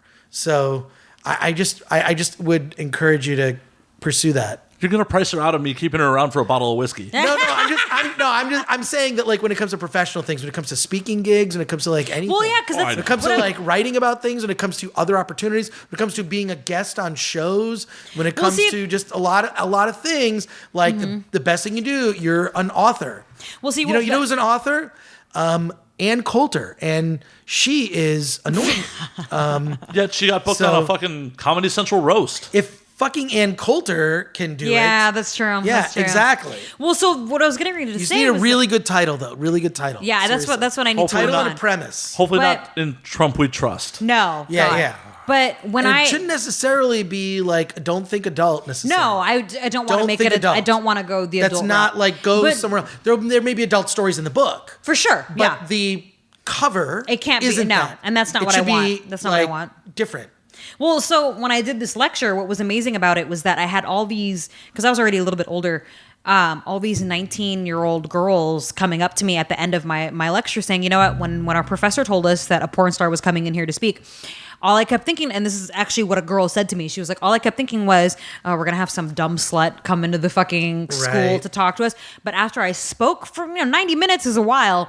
When I spoke for an hour and a half, she was like, you're actually very intelligent and you've given me a different perspective on the business from your point of view. And actually, I have a lot of respect for you. And can I get your autograph? And I was wow. like, whoa. So and there was a couple That's other girls that fucking came rad. up to me that said the similar thing. They were like, whoa, I totally wasn't expecting you to be as smart as you are. And I was like, this is amazing. So the guy that I was speaking to about writing a book, when I met with him, I said, listen, man, because he was telling me all these other books that, he was familiar with or ones that he worked on. And I'm like, listen, I don't have a sob story to share because my parents are still married to this day, 34 years going strong. I never came from a broken home. My entire family, I'm Filipino, grew up Catholic, went to a private Christian school my entire life. Filipino food. You know what I'm talking about. And I explained to him, I said, my entire family was supportive of me for the last 14 years of me being in the business. So I don't really have any fucking crazy addiction stories or anything like that to tell you, down on my luck type shit. Like, I'm just a girl who was a fucking whore in college who like watched a shit ton of porn, and everybody in school was like, she's gonna end up doing porn. And I was like, no, I'm not. And then I ended up doing porn. And he was like, no, that's what's great about your story is that it's actually it's not a sad story. It's a happy story. And I think you should share that. So that's kind of like where we left off. So I wonder, frankly, I don't think you need anybody. There's like a lot of people that like I would say you need a co-writer, need a ghostwriter. Yeah. I don't think you need one. Yeah, I definitely don't need a ghostwriter. I think what you might need help with, a small thing, is just organization. Yeah, organizing organizing the outline, and then what you could do is, my suggestion is do a vomit draft. Where you just seriously a vomit draft where you dictate it into your phone. Oh, okay. And then you can just dictate it because it'll transcribe up to a minute. So literally just keep pressing I like the thing doing the talk to and text, just do the vomit draft. And then you save that to, you email it to yourself or do whatever. You save it on your phone in notes. And then you just do the vomit draft of it, or just record yourself and pay someone else to transcribe it. Yeah. And get like maybe 10, 20, 30 hours. And then organize it. But if you because I have a bunch of stuff I've already written, I'm just sitting on it. I'm like, well, and yeah, you can have that stuff, but like the main thing is to have a really organized outline. Like a good title, you got to know what your beginning is, what your ending is, and then how you get to the end. Like the whole all. middle chunk. Yeah. That's all. Like I really don't think. I think maybe you get some advice from friends, or people you trust on the outline, but actually don't you don't need anybody to Yeah. help you. Do it. Keep all the money. There we go. Bada bing, bada No, boom. but like there's so many publishers I could turn you on to that like That's awesome. Because I'm doing a book right now. I'm doing a book on my film threat experiences. Yeah, we haven't even Cool. like deterred from the Yeah, we just whatever. left film turn. thread into like There's too much stuff about me. Well, I'm doing a book right now called Film Threat Sucks, and it's all about my experience. I got my little care package in the mail. That's right. I felt so bad because you were one of the last. Well, because I was out of the country. I was You were out like of the country. gone and like you contributed to the Kickstarter at the last minute. Yeah, so I was thank like, you for that. I was like, I love Chris Gore. I'm gonna fucking contribute to this, and then thanks to you, the website's updated every day. Filmthreat.com. Thank you There very you go. much. Awesome. But so I'm writing this book now. Film Threat Sucks. We're also doing a documentary in conjunction with that. That's and another awesome. guy's doing another book called The Worst of Film Threat, where it's just a big coffee table book of like all like articles and old like unpublished stories and pictures and the crazy sort of weird drama behind the scenes. And Oh, wow. all of this will come out in 2019.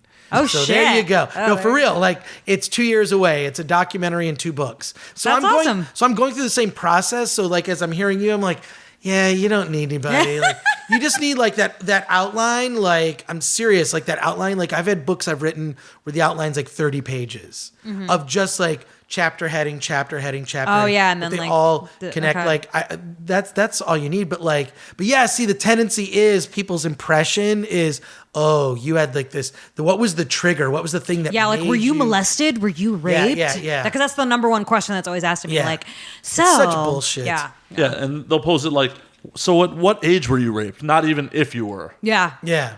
To be fair, I also made the mistake of filming a movie. Now, okay, I don't have a stepfather, obviously, so I didn't use because the director he's dead himself, but he was like for the scene.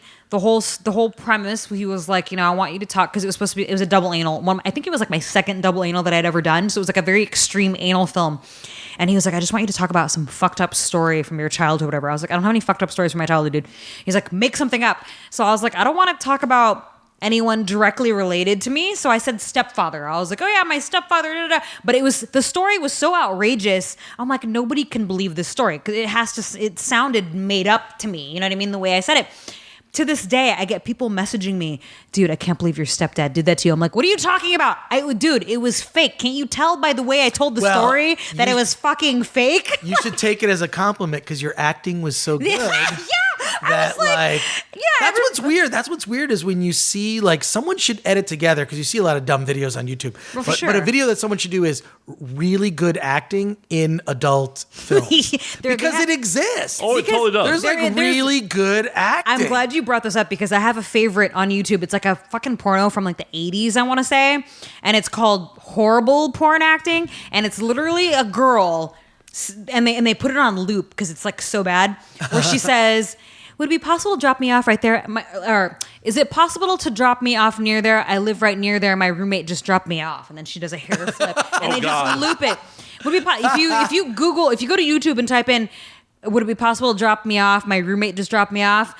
That shit, I guarantee you that shit will pop up. But it's literally some porn chick saying, would it be possible to drop me off? I live right near there. My roommate just dropped me off. Hair flip. And then you're like, and it's just on loop because you're like, was that scripted or did she just make that up? Because it doesn't even make sense. But then you'll see like adult films where there's really good acting. Yeah, no, It's for shocking. totally, for sure. There is an AVN award for There's it. an AVN award Is for there- Best is there? Actress. Oh, wow. Well, so like the AVN Awards I love is like the AVNs. Doesn't Michael Bay go to the AVNs? It's like the porn He always like Oscars. hides his face, right? Because he doesn't want to be seen there. Could you like- imagine? Yeah. But they do give out. It's definitely the porn Oscars.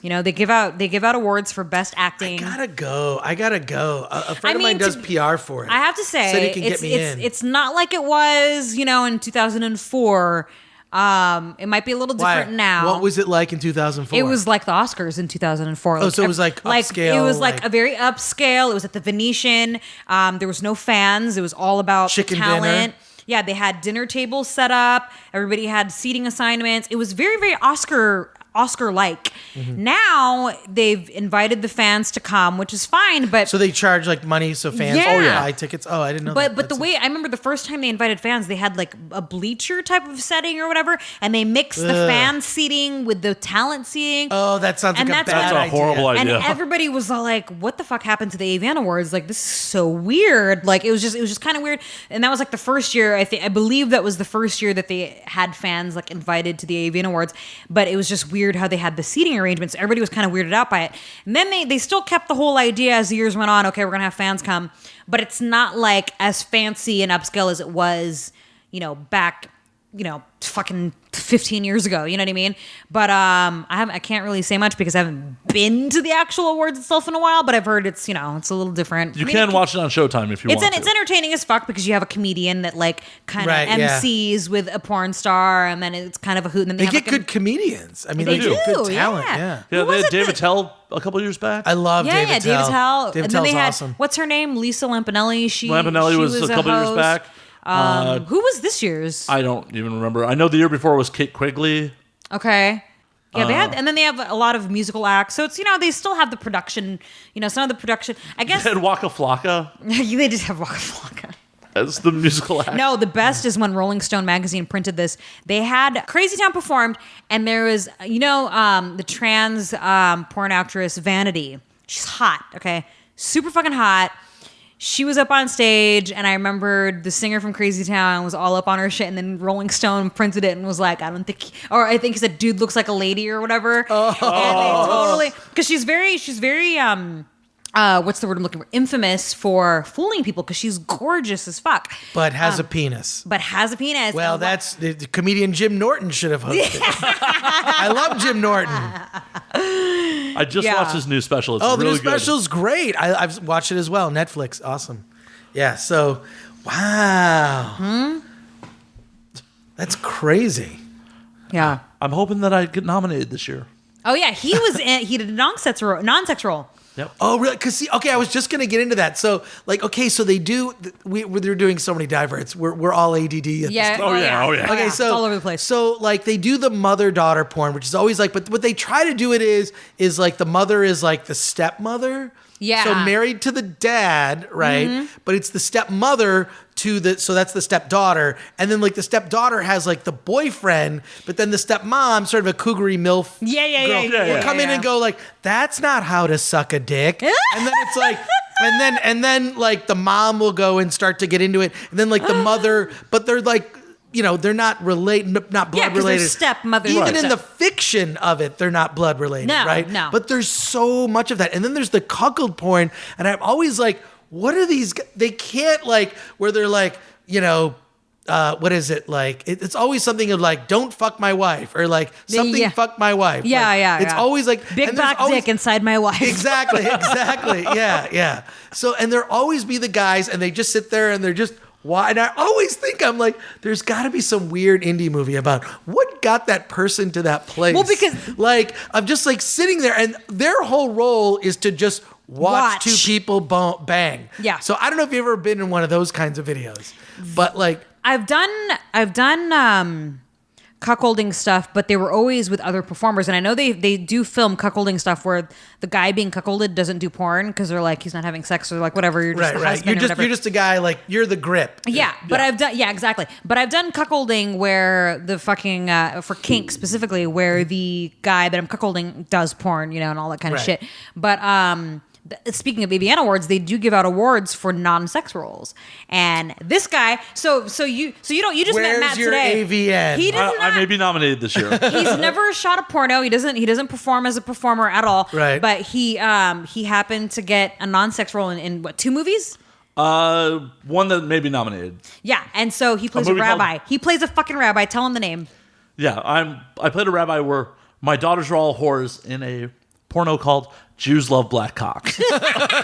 Isn't there an AVN award for the best name? Because Yeah, there I think are they do. I'm pretty sure. crazy names. I'm pretty sure they do give best title. Yeah, like some of the ones I've seen lately, like "Oops, I cream pied my stepmom." Like just crazy, weird. Where you're just like, okay, that got my attention because of the weird title. Like, I was in one movie that was called "Come in My Mouth, I'll Spit It Back into Yours."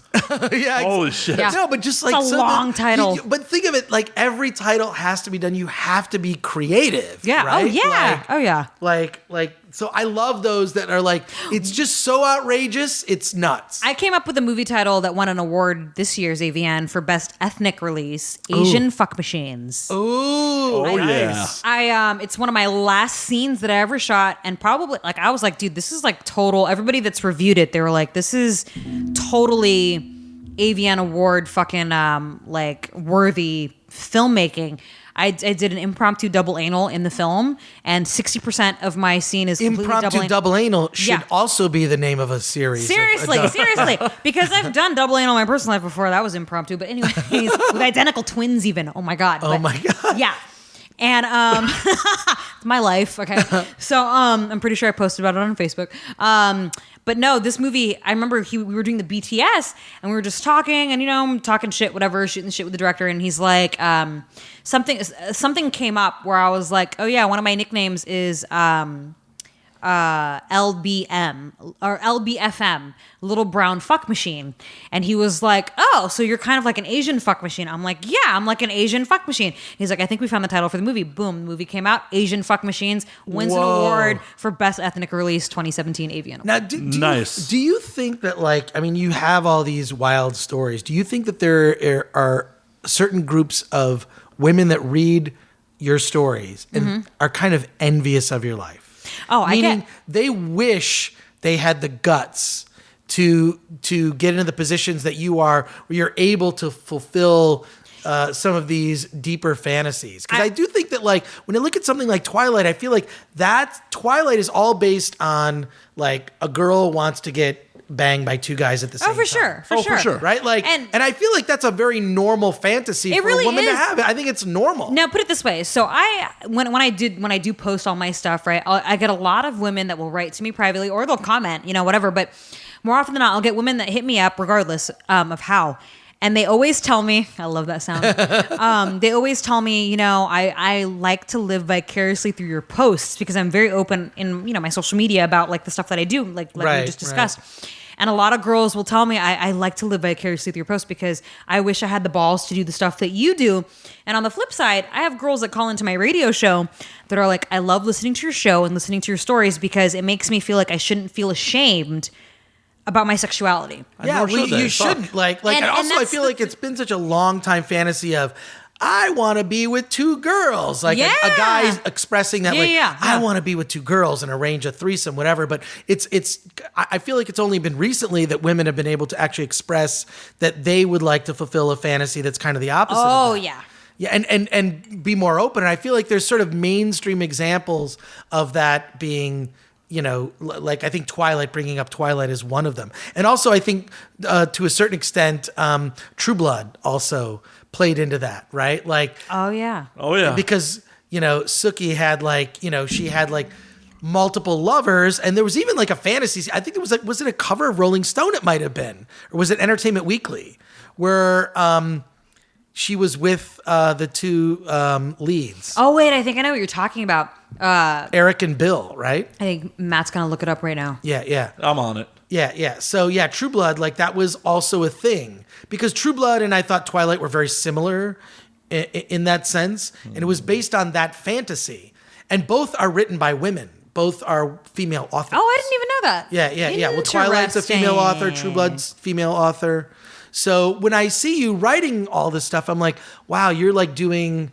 You're doing these things that I think a lot of women wish that they could even express that they think about. Yeah, I'm saying it as a compliment. No, I appreciate that. Thank you. I like hearing that. Thank you. It was Entertainment Weekly. It was Entertainment Weekly. Yep, See, got it right there. Yeah, right. She's in the middle, got the bite marks on her neck. That's like there's another one that's more explicit. I can tell you that there is another version of that, might have been for Rolling Stone or something else, that is way more explicit than that, where they're basically naked. You're Oh my not, God. Yeah, Google image that. But what's so weird is that I saw a movie recently. I'm talking about an independent movie. Oh, there it is. Yeah, that's the one I'm talking about. Oh my God. You've seen this. I swear you've seen this. So, internet. But there was a movie that I saw recently that was submitted to Film Threat for review called The Drama Club. I'm talking about a mainstream independent film, and in it there's a DP scene in it. Shit. It's not graphic. But it's like this couple, they're like a married couple, and it's like heat of the moment, and there's another guy there. They do a DP, and then like the guy is a little insecure about it, the husband. And but it's weird that that's like leaked in, and I talked to the director about it, and I was like, I thought it was just like I thought it was cool that he did that, right? Like shit. Hell yeah. Rolling Stone. That's the cover I'm That's the talking cover. about. It's just not coming up very large. But you can that's the still cover I'm see that talking they're about. clearly like naked. They're naked, yeah. They're all naked in that. So yeah. A couple inches to the right or left, there'll be some penetration going on. Yeah. Have you ever precisely. seen that one movie? It's basically porn. It's the guy who did Irreversible. What's his name? Gaspar Noé. Yeah. He did Love. Have you ever seen that? I have not. Dude, not either. It's on Netflix, and it's basically porn. The scene opens with a guy getting his dick stroked, like a girl's jerking him off, and he jerks off to completion. Like, and I'm film? like, yes, they're shit. showing everything. I was even reading up on it because I thought it was very interesting that he shot. Okay, so here's an interesting part about this. You've seen Irreversible, right? No. Oh, you've never I seen haven't. Irreversible. I have not seen it. So Please don't judge. Well, no. You know, I haven't seen it either, so You've never seen it? Okay, well, tell our audience about it. Why don't you? Yeah, you tell us. Okay. I know a lot about that movie. So go there's ahead. like a 16-minute rape scene between. Yeah, no, it's very. It's very, very brutal. And the Gaspar Noé who did that film, the first film he wrote, I don't want to say the first. The movie he wrote before Irreversible was a movie called Love, and he actually initially wrote it with. Now I'm fucking blanking on the names. Oh my God! Quickly, don't worry. IMDb will Vincent help us. Cassel and Monica Bellucci. Real life couple Bellucci. who are also in Irreversible, right? He had written the movie Love with them in mind, and then they were totally down. They read the script, and they were like, "Dude, this is way too graphic." They're like, they basically said to him, "This is putting way too much of our personal shit out there, so we're gonna pass." So he said, "All right, fine, fuck it." So he put Love on the back burner, and then wrote Irreversible, and ended up using Vincent Cassel and his wife in that film. So then eventually he ended up making Love, but it's basically porn. Like, I was watching it and I was like, I mean, it's hot stuff, but I'm like, I'm watching pornography right now. Like, there's a dude's dick, he's getting stroked. That's not a fucking, it's not a fake cock. Like, and then I researched on it, and apparently the way they shot the film, because they're not porn actors, these are like real legitimate actors that agreed to do this. They're mostly European. I think the main guy is American. And they said that the director said that he wanted to shoot all the sex stuff first so that you can get the real, like, genuine chemistry between the people, like at first, like, okay, we just met, now we're going to have sex, you know what I mean? Because there's like threesomes. I think they even hook up with a trans woman in it. It's just very, very graphic fucking shit. But first opening scene, I'm like, damn, dude's getting jerked off and he's coming all over her face. All right. Like, holy shit. Hey, occasionally real sex happens in sex scenes. No, it totally does. But in this case, it's basically like almost like an artsy porn almost, like there are artsy porn, but this is like more mainstream. Well, I mean, I don't know if I want to use the word mainstream, but he did Irreversible, he did all these other movies, but I was like, holy shit, it's good stuff, not gonna lie.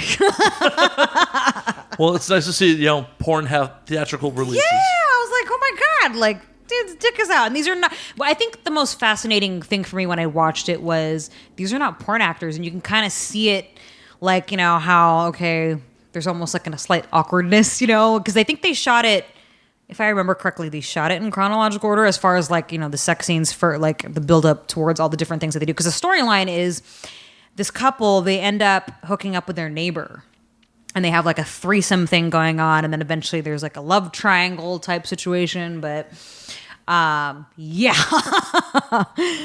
Yeah. But I think the difference between like the stuff that's amateur and the stuff that's professional adult is the amateur stuff is it's lit so poorly. Oh, dude. so the bad. Are you worst. kidding me? And Batman was so bad. And then there's the stuff that's like really well, okay, this is, okay, now you're going to think I'm crazy if I bring this up. There's the stuff that's like really well shot on HD, that's really well lit, where like they blow out, like, where it's like very white. And I'm looking at the fixtures and I'm like, oh my God, that is the best kitchen island. Do you know the kind I'm talking about? Where they like film it at like a really nice place. Yeah. And I get all caught up in like the decor. You're like, yeah, exactly. And You're I'm like, oh I my like the way God. that house looks. Look at this. That shelving is that interesting. tile and all that. Because I subscribe to the only print magazine I subscribe to now is Dwell. Do you Wait, read what is Dwell? that? No. Dwell magazine. DWELL. Dwell magazine. It's an international magazine that is all about like just home furnishings, and it's like if like Home Goods is your porn, which it is for me, like you will love Dwell magazine. Interesting. Like, yeah, because we were just complimenting you on your place. Well, thank like you. how Yeah. like amazing, like it looks like an adult lives here. It's very like, clean. I don't It's got know, cool well, shit the- the everywhere. clean- You could bring is girls my back roommates. here. You could clean bring is- girls to this place. I try. The clean is completely my roommate's fault. He's the one who's like. Well, I'm used to living with only boys. Well, no, I only live with boys. I've very seldom lived with women, but I'm used to living with just boys. And at one point, I lived in downtown LA in a loft with 5 dudes. That was like the most like people I've lived with in any. You know, Satine Phoenix. Yeah, of course. Yeah, I moved into her old spot when wow. she moved out. And I ended up living with a house full of fucking dudes. And I was the one that was like, okay, I'm the house mom. Let me just keep everything nice and tidy, all the art on the walls and stuff, and making everything clean. Oh, man. I feel bad. We've lived here over a year already, and we still haven't actually hung the art. Oh wow! No, you got to get to that. Yeah, well, that's why the rollerball poster's still That on was the floor. that was kind of like my last place that I lived in when I lived with Anthony and Kyle. See how Matt and I know each other. We've mentioned this before on the podcast. We almost moved in together. Yeah. wow. So like my 2 roommates that I did end up moving in with, they all know each other. And then he was just like, I'm going to just stay in my old place, and ended up moving in with the other 2 dudes. And we kind of had shit just lying around. Are we going to ever put this stuff up? Okay, I guess not. Yeah, I need to hang this shit, especially because the rollerball poster and the getaway poster. I love that. At least they're You still gotta get those showcased up. though. They're still showcased though, which is great. But yeah, you should totally hang them, man. You have all that space behind the TV. Well, that's there. where. Although the there's- negative space is kind of cool. I kind of like like it. that too. Mm-hmm. So I don't know. You have choices to make. This is true. This is very true. And I have to pee. Are we pausing then? Yeah. All right, we'll pause. And then he's back from peeing. That was There is something like I will say that like I don't know if this is true for women, but the first piss that you take after drinking alcohol. Oh my God. For a man, here's how I'll describe it as like a mini orgasm. It's like an orgasm-ette. I'm not gonna I agree. lie. Wholly Not gonna lie. agree. Whenever I do go to the bathroom to take that first piss after fucking drinking a bunch, Right.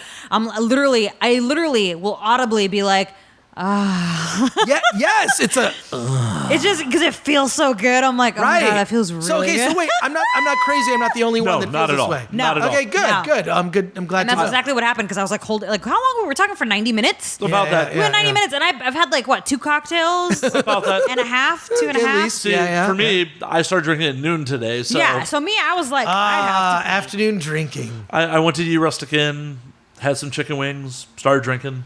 Nice. I was afraid I was actually going to be trashed by the time you showed up. No, it's perfect. Yeah, I showed up and he's like, I've been day drinking. I'm like, are you sloshed right now? He's like, no, because I figured we're going to be drinking for like the next like 2 hours. So Good. I'm like, I got a good buzz going. I'm having a cigar now. I will say this though, like the podcast that was happening before you started recording this podcast is actually a pretty good podcast.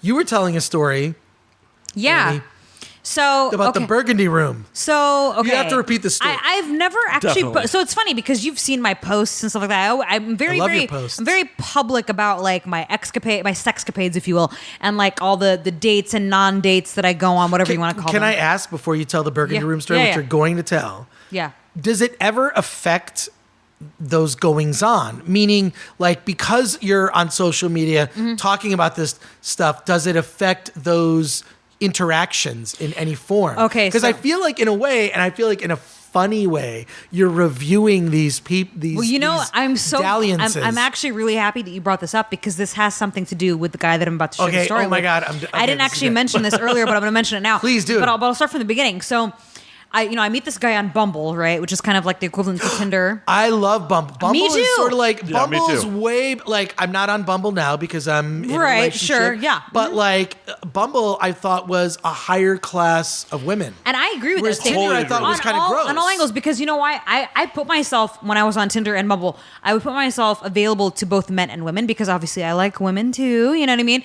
But I felt like on Tinder, there was more bots than anything else. Yes. But then when I went on Bumble, I was like, wow, this chick's legit, you know what I mean?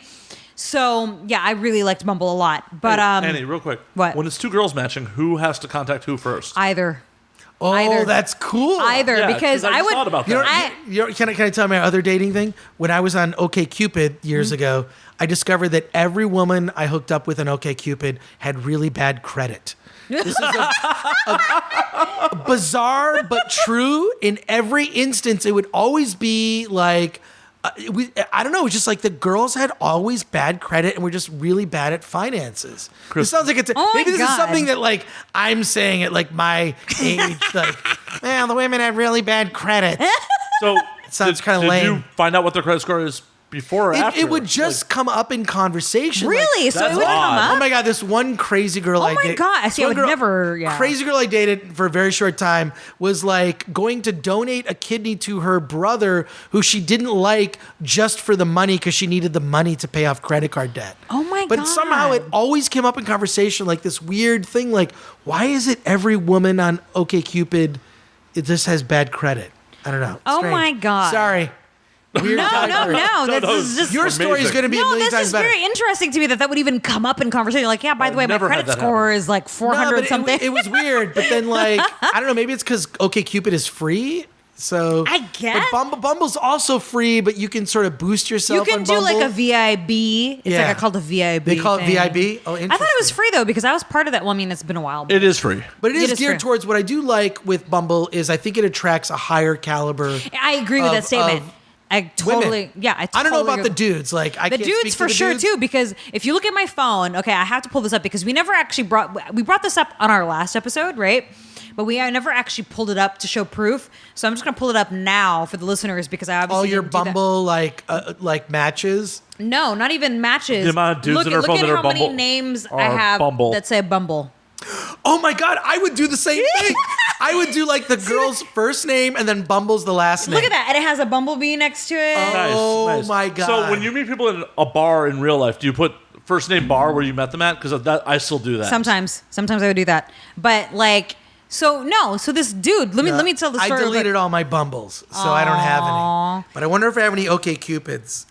I'm just gonna See, check. mine says OKC, so I'm like, okay, this is- Okay. right? see, Or right. Tinder. or POF for Plenty of Fish. Oh my God. How about you say J-date? No, JDate. Why not? I don't know because like okay, here's the thing. The reason why I gravitated more towards Bumble and like Tinder is because You and Steve could- Bannon, you're just not into You can only JDate. message. The only people that can message you are people that you match with on OK. Right. Do you know? I have a screenshot. I can't pull it up now because I can't remember how far back it is. But on both OkCupid and Plenty of Fish, I had like 500 plus fucking goddamn messages from people. It even got to a point, I can't remember if it was Plenty of Fish or OkCupid. One of them said, you must pay to receive more messages or whatever because I That reached sounds my like limit. OKC. I think that might have been OkCupid. But like I had a shit ton of messages and like I would scroll through it and I would get so tired of scrolling through because I'm like, no.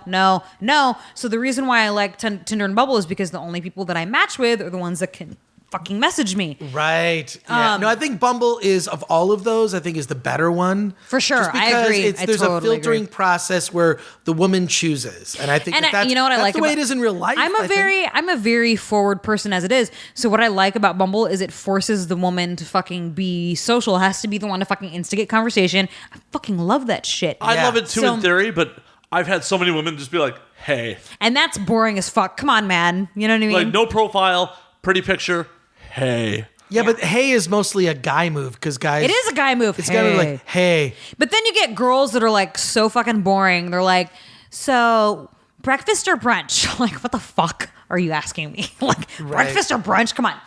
So I meet this guy on there, right?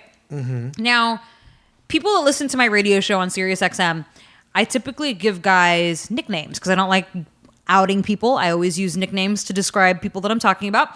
And that's smart. So like all these, you're giving them a nickname, and they could probably figure out who they are, but no one else would. Exactly. And here's the thing: I like to use superhero, fucking like, you know, okay, so Captain America came over, so I fucked Thor this weekend, you know, whatever, you know what I mean?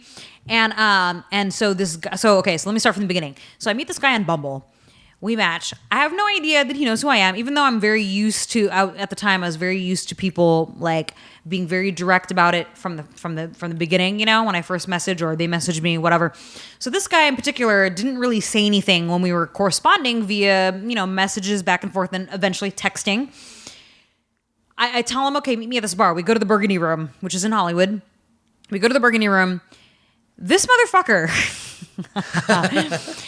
We're sitting next to each other at the bar. He decides to open with this, okay? And the reason why I remember this so vividly is because I was still sober when it fucking happened, right? He looks at me. We're sitting face to face, you know? Because if I like the dude or chick, I like to fucking... My body language, you know, says a lot, right? So we're facing each other, and he looks at me and he says, verbatim, this is exactly what he fucking said to me. I totally watched a video of you last night, and I think it's awesome that you're sitting right in front of me right now. We're totally going to bang later. And I was just kind of like, wait, what? Like, what? So, and did you bang him? Okay, so... This guy has no game, clearly. No game. But here's that doesn't mean that anyone would bang him. But here's the interesting part about it. It came up in conversation later on. So at this point, we're talking, and he's like... talking about his he was telling, like, he had no game. He started telling me how his friends knew that he was with me. Like, oh, he was like and he was not like I don't want to say I have a type, right? But this kind of guy, I don't normally go for guys like him. And he was like in a frat. So he was like, oh, my brothers, da-da-da-da-da. They know that I'm with you right now. They think it's fucking awesome. I'm like, why are you telling me this? Like, why are you fucking telling me this? Keep that to yourself, man. But the more he kept telling me all this shit, I was like, oh my God, do I have to like live up to some sort of fucking like reputation or whatever? But it gets better. We end up back at my place. And of course, yes, spoiler alert, I ended up fucking him, okay? I was like, whatever, I'm gonna fuck him. But post-sex, right? This is the best part of the story. Post-sex, he starts telling me, so what kind of nickname are you going to give me on your radio show? And I'm like, oh my God, this motherfucker listens to my radio show. Because I don't ever talk about publicly on social media how I give nicknames to the people that I fuck with. That's just something that happens on my fucking show. So as soon as he said that to me, I was like, this dude listens to my radio show. So we start jumping. He's like, you should call me Aquaman because he like, you know, there's a whole thing. I don't even want to get into it. But I was like, okay, whatever, Aquaman. And... at some point, as we're sitting in my room just chit-chatting about this, because it was at post-sex when he starts mentioning the whole nickname thing, right? At some point, okay, this is what's fucked up. At the time, I was very heavy into, I mean, I still am, but at the time, I was very, very, like, addicted to weightlifting. So being in the business for 14 years, you know, my body has fucking evolved over the years, right? Like... you know, I had like bigger tits when I was 18. And then as I started getting into weightlifting, I started losing weight. And at the time I was like so big, like I was weightlifting 5 to 6 days a week. My tits shrunk. That's what happens when you're a woman who works out. Your fucking tits are the first thing to fucking shrink. So he looks at me and clearly, obviously he is familiar with my work. He makes a fucking comment to me where he's like, your tits are a lot smaller than I fucking thought they would be. And as soon as he said that to me, your tits are small. Without skipping a beat, I was like, well, your dick is small. Get the fuck out of my fucking house. And then he fucking was like, are you serious? I'm like, get out of my house, dude. We're done here. Get the fuck out of my house. Aquaman. Get the fuck out of my house, Aquaman. So then, because clearly I knew he listened to my show. So, of course, I do my radio show the next day, because this is at the time when I was doing my radio show 3 days a week. I do my radio show. I tell the whole story exactly how I'm telling it now. I was like, this motherfucker, you know what I mean? called him Aquaman like we just fucking discussed. And I told him the exact story. And I was hoping to God that he was listening because I was like, yeah, I told that motherfucker to leave. I was like, you think my tits are small? Well, your dick is small. Get the hell out of my house. And I'm not even a size queen. But the fact that he had to make a comment about my tits, I was like, okay, we're done. Who the fuck does that? Who does that? We're done here. Yeah. Yeah. That's lame. Yeah. That's fucking lame. So He should have been happy that he made it into the room. it's like, I was going to say, like, he should be worshiping you. he was like, after all was said and done, he was just like, oh, you're going to talk about me on your radio show? I'm like, whoa. So we went from I jerked off to you last night to I'm going to assume we're totally going to bang to my friends know, my frat boys know, my frat brothers know that I'm here with you right now to, are you going to give me a nickname? What nickname are you going to give me on your radio show? I'm like, oh my, it's like one thing after another. And then as soon as he made that tit comment, I was like, get the fuck out of my house. I'm pretty sure that he didn't tell his frat buddies about the small told yeah. No, but he told But his frat buddies about the rest of us. I'm almost positive he listened to my radio show because the fact that he knew about it and knew my thing that I do on my radio. If you're familiar Is with that like, so when you encounter a small dick, because I'm sure you get disappointed sometimes. Like, here's the thing. Is that like, can you work with it? Like, what do you do? So here's the thing. I'm genuine. Like I'm always telling people, look, I'm not a size queen by any means, but there is such a thing as too small, right? Like if you've got, there's such a thing as a micro penis, right? I've never encountered that. Microphallus, yeah. Yeah. I've never encountered that. I have girlfriends that have, and I'm like, oh my God. Luckily I've never encountered that. Like, okay, for example, I did an impromptu gangbang. As you do. Impromptu gangbang. I did an As you impromptu do. gangbang. That sounds like a title for a series. Yeah, I did an pretty sure it impromptu is. gangbang with a group of dudes, and I shit you not, there was 7 of them and 1 of me. We're in this hotel in downtown LA, and So just randomly. and Wow, like, this is great. Yeah. So what's the lead up to this, by the way? Come on. So I met them at a convention. Are you at Comic-Con? What convention? No, it was a fucking gay convention, okay? A gay convention? A gay porn convention. And these dudes happened to be working for this fucking company, like promoting shit. And I thought it was all a bunch of gay dudes at this place. And I see these dudes, like, they see me, one of the only few females in the place. They fucking approach me with the quickness, and they're like, oh my God, there's a chick here. And I'm like, oh my God, are you guys straight? Like, you know what I mean? Because the whole time I'm there, I'm assuming everybody there is fucking gay. They have promo boys and all this other shit. So I start flirting with one of them. Next thing I know, they're inviting me back to their hotel to go party, whatever.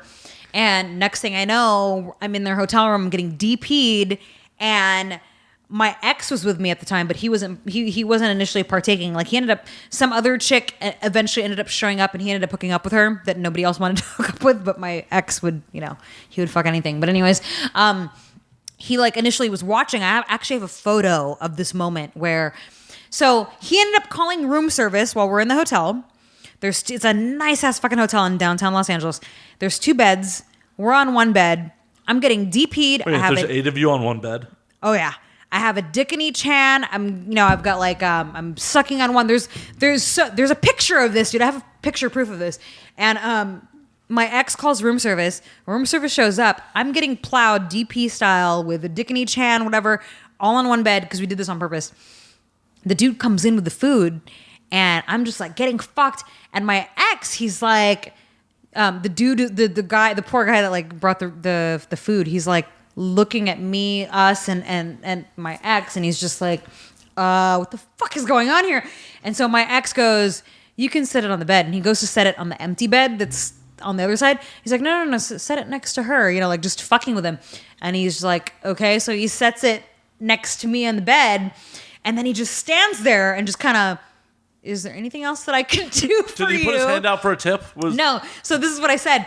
As soon as he made that comment, he goes, is there anything else that I can do for you? I was like, we have room for 1 more. And I was just fucking with him, I was like, we have room for 1 more. And then he was just like, okay, have a nice night. Holy shit. That story's probably legendary in that hotel. There's Oh, yeah. not a story that will be told after that story that will be better than that story. I feel like that's the that's the climax of the show. But here, the whole point of me even telling that story is that out of all those guys, 7 fucking dudes, I feel like there was not, anyways. So out of those dudes, the one guy that was the smallest, I'm not saying he had a micro penis or anything like that, but he was definitely not huge, right? He was definitely the smallest out of all the other guys. He was the one that fucked me the best. He was the one that made me come the most. He was the one that fucked me really good. And I'm like, wow, it's kind of amazing how the one guy who did not have a huge dick fucked me the best. So like I always tell people, I'm like, I'm not a size queen. Not to mention my pussy's small. So whenever I meet a dude, because I have met a lot of dudes where I'm like, holy fucking shit, dude, you're going in my butt because there's no way I'm letting you near my fucking pussy at all because my pussy's too small. So there's a place for dudes that are like way too big. I'm like, no, just anal only. No. But yeah, so I've never really considered myself a size queen. I mean, I get spoiled, don't get me wrong, to the point where I'm like, damn, okay. But there comes a point where I'm just like, sometimes I've hooked up with dudes before where they had big, beautiful cocks. And I'm like, okay, so one time I did another, this is so funny. Sounds like I'm making this up, but I'm totally not making this up at all. I had another impromptu gangbang at Johnny White's, okay? Well, then that's the place for it to happen. Yeah. We went to a party. I flirted with this guy. I thought he was hot, so we're making out. I invite him back to my friend Johnny's place because we happened to be just down the street from where he lived. And he invited 3 of his buddies. So there's 4 of them, right? We show up to fucking Johnny's place. We're all hanging out at first. Next thing I know, I'm sucking on a bunch of dicks. Next thing I know, unbeknownst to me, Johnny had told a bunch of other people at this party, come back to my place. So more people show up. Next thing I know, there's more dudes in this room. And now I'm getting fucking DP'd. But now in this situation, compared to the last one, a lot of guys couldn't keep it up because they're like, I've never done anything like this before. This is fucking weird. One guy shows up who had like the biggest dick out of everybody in this fucking group. As everything kind of slowed down throughout the night, the funniest part about the story, I have to add this in there, since I've never shared this story on this podcast before. There was a girl, because it was not just guys that showed up, there was a bunch of girls too. One girl kept peeping through the room because it was like a loft, so there was like all curtains, no walls, you can hear everything. She peeks through the curtain. I didn't find this out till later on. She runs over to my friend Johnny. I guess she was rolling. She was like fucked up, drunk, and like rolling. She was freaking out when she saw me in there with all these guys. So she tells Johnny, is that girl okay in there? Is she like being raped right now? Is she fine? Like legitimately like concerned for my well-being. And my friend Johnny, Johnny, he's this fabulous gay man, by the way. He says to her, darling, that's Annie fucking Cruz. This is just a typical Saturday for her. I think he said casual Saturday, not typical. He's like, this is a casual Saturday for her. And so then she kind of calmed down a little bit. But then after he kind of calmed her down, she kept running back to the curtain, kept peering in. And when I finally noticed her, I was like, is that a girl? Come in here. We need more girls in this room because I'm like the only chick in here with a bunch of cocks around me. And she just scurried away. But on ecstasy, that's sad. Yeah, she was on ecstasy, but she was freaked out when she saw me initially because she was like, "What's going on?" So then, so as the night went on, a bunch of dudes end up leaving. One of the guys ends up staying, and I'm like, "Oh, I get some one-on-one time with this one dude," and he had like the biggest, like it was a very beautiful, big penis. But when he fucked me, I'm not even joking. And my pussy, okay, ask any guy that's been inside me. My pussy is anything but fucking loose, okay? When he was inside me, I literally was like, is it fucking in me? Like, what the? Because it was a huge dick. But I was like, and he was like going with the move. And I'm like, he just was like lame fuck. He did not know how to use his fucking dick. And I'm like, this is such a shame. Like, you have a big, beautiful penis, but you don't know how to fucking use it. And it wasn't like he was going limp. He just did not know how to fucking use it. And I'm like, okay. So at some point I was like, I gotta go home. I have to be somewhere. So I have to go. Oh, you don't want to like get no, I have to go home. So I just ended up leaving. It was horrible. But anyways, so I don't want to consider myself a size queen, although I have found myself in many situations, like I guess in the presence of big, beautiful dicks, but a lot of times, a lot of guys don't know how to fucking use it, or they're scared. I tend to scare a lot of dudes. You're terrifying, Annie. Terrifying. No, a lot of people are scared of me, man. They're like, you just fucking petrify me. I'm like, I'm sorry, I can't help it. But so yeah, we can't top that story. No, not at Nothing that we will say that will top that story. No, I've never been with 7 women at one time. Me either. So there you go. I don't think between Chris and I, there's been an instance of 3.5 each where we could combine the story to make it 7. Yeah. Only with Cruz. Every time I tell them, people are like, "What?" I'm like, "Yeah, dude. I don't know what happened." Saturday nights with Cruz. Casual Saturdays. I don't know. Hey, folks, this is what you get to look forward to at the LA Podfest in October. Oh my god. Oh, you guys are going to do LA Podfest? Fuck yes, we are. Yeah. Oh, wow. You should go. Yeah. No, You I should have go. been. I've done my podcast there. Oh, dude. Yeah. Yeah, yeah. Oh fuck yeah. Cheers, guys. I'm Yes. empty. I need a Hell refill yeah. before I Oh cheers. my god. Cheers. Well, then can't here, cheers with an empty- cheers to me. Cheers. I'm trying to refill, goddamn. Yeah. Yeah, if you guys are going to do LA Podfest, let me know. I'll go. He already got the hotel and his ticket. Yep. Yep. Awesome. So we're definitely going. So you should definitely. I'll be as there. well. Yeah. Did it last year. Got kind of ignorant. Do you say you got ignorant? A little. Just a little. It was your first time going there, right? Yeah, but there was a lot of drinking involved. Oh. The rest of the people were like, "Did you just break out a bottle?" I'm like, maybe. Wait, like in the fucking. Oh yeah. I just broke Can out you do that? I don't see why not. Officially, you're not supposed to bring outside food or beverage. Well, 'cause I'm only asking because I know at Officially. porn conventions you get in trouble for busting out bottles. So I'm like, and maybe it's a little different at LA Podcast. Well, I and don't that's know. what no one from the hotel said shit about us breaking out a bottle, but yeah, we totally broke out. Just broke out a Oh, well bottle. then cheers to that. You could probably record like in your hotel room and probably recruit a ton of really good guests. Well, so they have you could the- record an entire season of shows in one weekend. Seriously. Yeah, because Well, it's like a they 3-day have the thing, right? podcast lab where we can just set up and record. Right, right. And last year with my previous co-host, we had Brian Redband, Tony Henchcliffe on. We had Todd Glass on. I love Todd Glass. Oh, Todd was hilarious. He's great. The show is still available if you want to hear it because Todd was insane. It was amazing. He has a lot of energy. Oh, Didn't you tons. do something else with him or? No, so we recently had Eric Olson and John B. Wagner from Oh, yeah, that's Todd right, Glass that's right. show on at Todd's house while Todd was out of town. Undisclosed location. Yeah, I they're heard like- that one. I listened to that one. They're like, please don't tweet about where you guys are at right now. I'm like, okay. We're not at Todd Glass's house recording right now. This is totally not a thing. We had a good time. It was really funny because after we did that show, I woke up to notifications that Todd was following me, and then all of a sudden he wasn't. Oh, no. I think he was like, oh, this guy's promoting my friends. And then he looked at my timeline like, nope, don't need to be associated with this. Oh, yeah. Wow. Bummer. Is what it is. But he still did the show. Because what we did last year was we asked a bunch of comedians stereotypical porn questions. Wait, what do you mean stereotypical? Like What's a stereotypical porn question? Like Draven asked Todd Glass, so do your parents know what you do for a living? Oh my god. Oh, like that kind of questions. Right. Oh, that's great. Yeah. That was our short form content. With Todd, it was amazing because we were sitting there talking with Eric Olson for about 25, 30 minutes. And Todd just sat down and grabbed a mic. And we just, without introducing ourselves, without any context, just started asking him these questions. And So at do first your parents know what you do for it? What else did you ask? I'm curious. oh shit, what else do we ask him? But You ask about his first anal? well, there was just stuff like we related to comedy. It's like, is there any particular bit that you like performing any better than other ones? Oh my god. And I like doing double anal more than I do regular anal because it's just double the fun. Okay, anyways. So Todd played it straight first, and then he stops. He's like, "This is a bit, isn't it?" Okay, I'll admit I didn't realize it was a bit. Now that's a bit. And then Todd went off, and he told this whole insane story about how his sister masturbates dogs for a living. Oh my, wait, to what? Dogs? Yeah, go back and listen to that episode. It's Okay. insane. Interesting. There's a reason I entitled it Hurricane Todd Glass.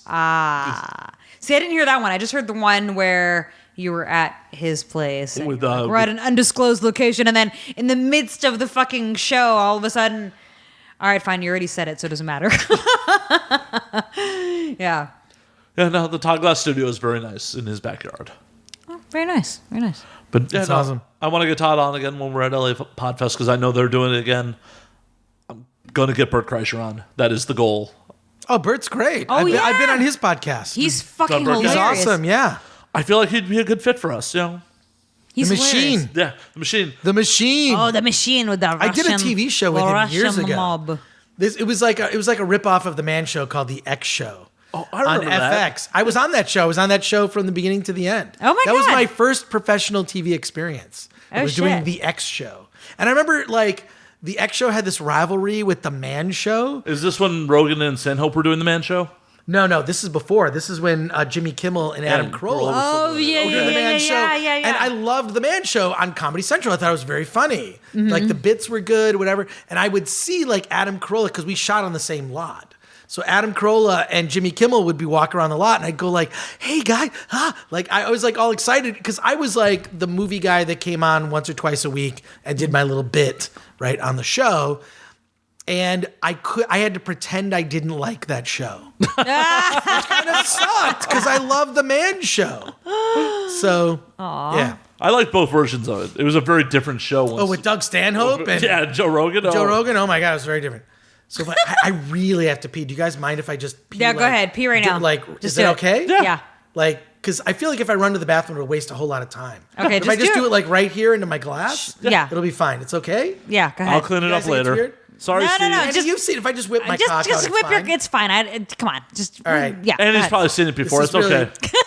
It's okay. So here, yeah, okay. So much I'm gonna have to fucking clean up. It feels so good. It's like that. Let it all out, dude. Come on. Wait, more. Come on. See, I'm getting like I'm getting shy in front of you. Am I causing performance anxiety for you? No, it's not. Look, I've peed in front of dudes. I have not peed very often in front of See, I would get pee shy. I mean, that sounds really weird, right? Like me getting pee. Anyway. Did you getting pee shy? That's really, It's really weird. Wait. Let's shake it out. Hey, if you shake it more than once, you're playing with it.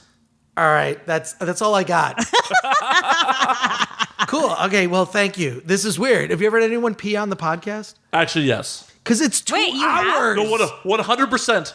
Igor pissed in a monster can on air. I didn't want to stop during the show, like to do so. No, that was Igor's mentality too. Like Igor Smith from Driven by Boredom. Yeah. 100% whipped his dick out and pissed in a monster can on air. Interesting. All right. Well, okay. I thought I was doing something original. Nope, it's a No, tradition. because you're doing it in a glass instead of a fucking. Yeah, because I'm classy that way. You're classy. You did it in a glass, not in a fucking monster can. All right. Well, you know what, guys? On that note, with piss in the cup and all. Wait, I could have waited a few more minutes. And No! actually Yeah, you gone totally back. could have. I think on Great. that, it's last call. So cheers, motherfuckers. Cheers. Last call for Fuck alcohol. Last call for alcohol. Yeah. Chris. Wait, are you gonna drink your own urine right now? No. Can I drink it?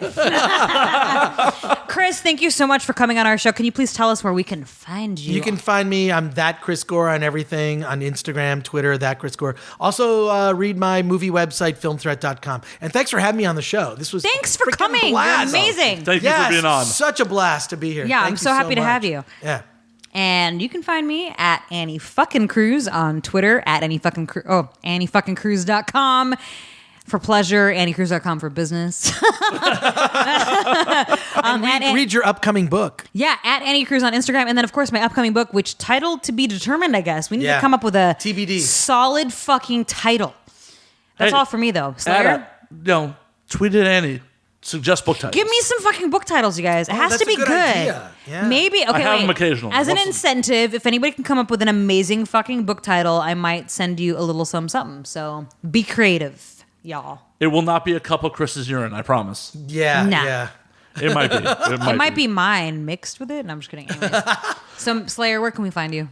As always, you can find me at Matt_Slayer on Twitter, Matt Slayer on Instagram, and Matt F. Slayer on Facebook. You can find the podcast at And Now We Drink on Twitter, and Now We Drink _ on Instagram. But of course, you can always go to andnoweatdrink.com where you can find everything else on there. Damn, dude. Shit. Let's finish drinking. Yeah, we got a little damage to do. All right, then. Good night, all. Cheers.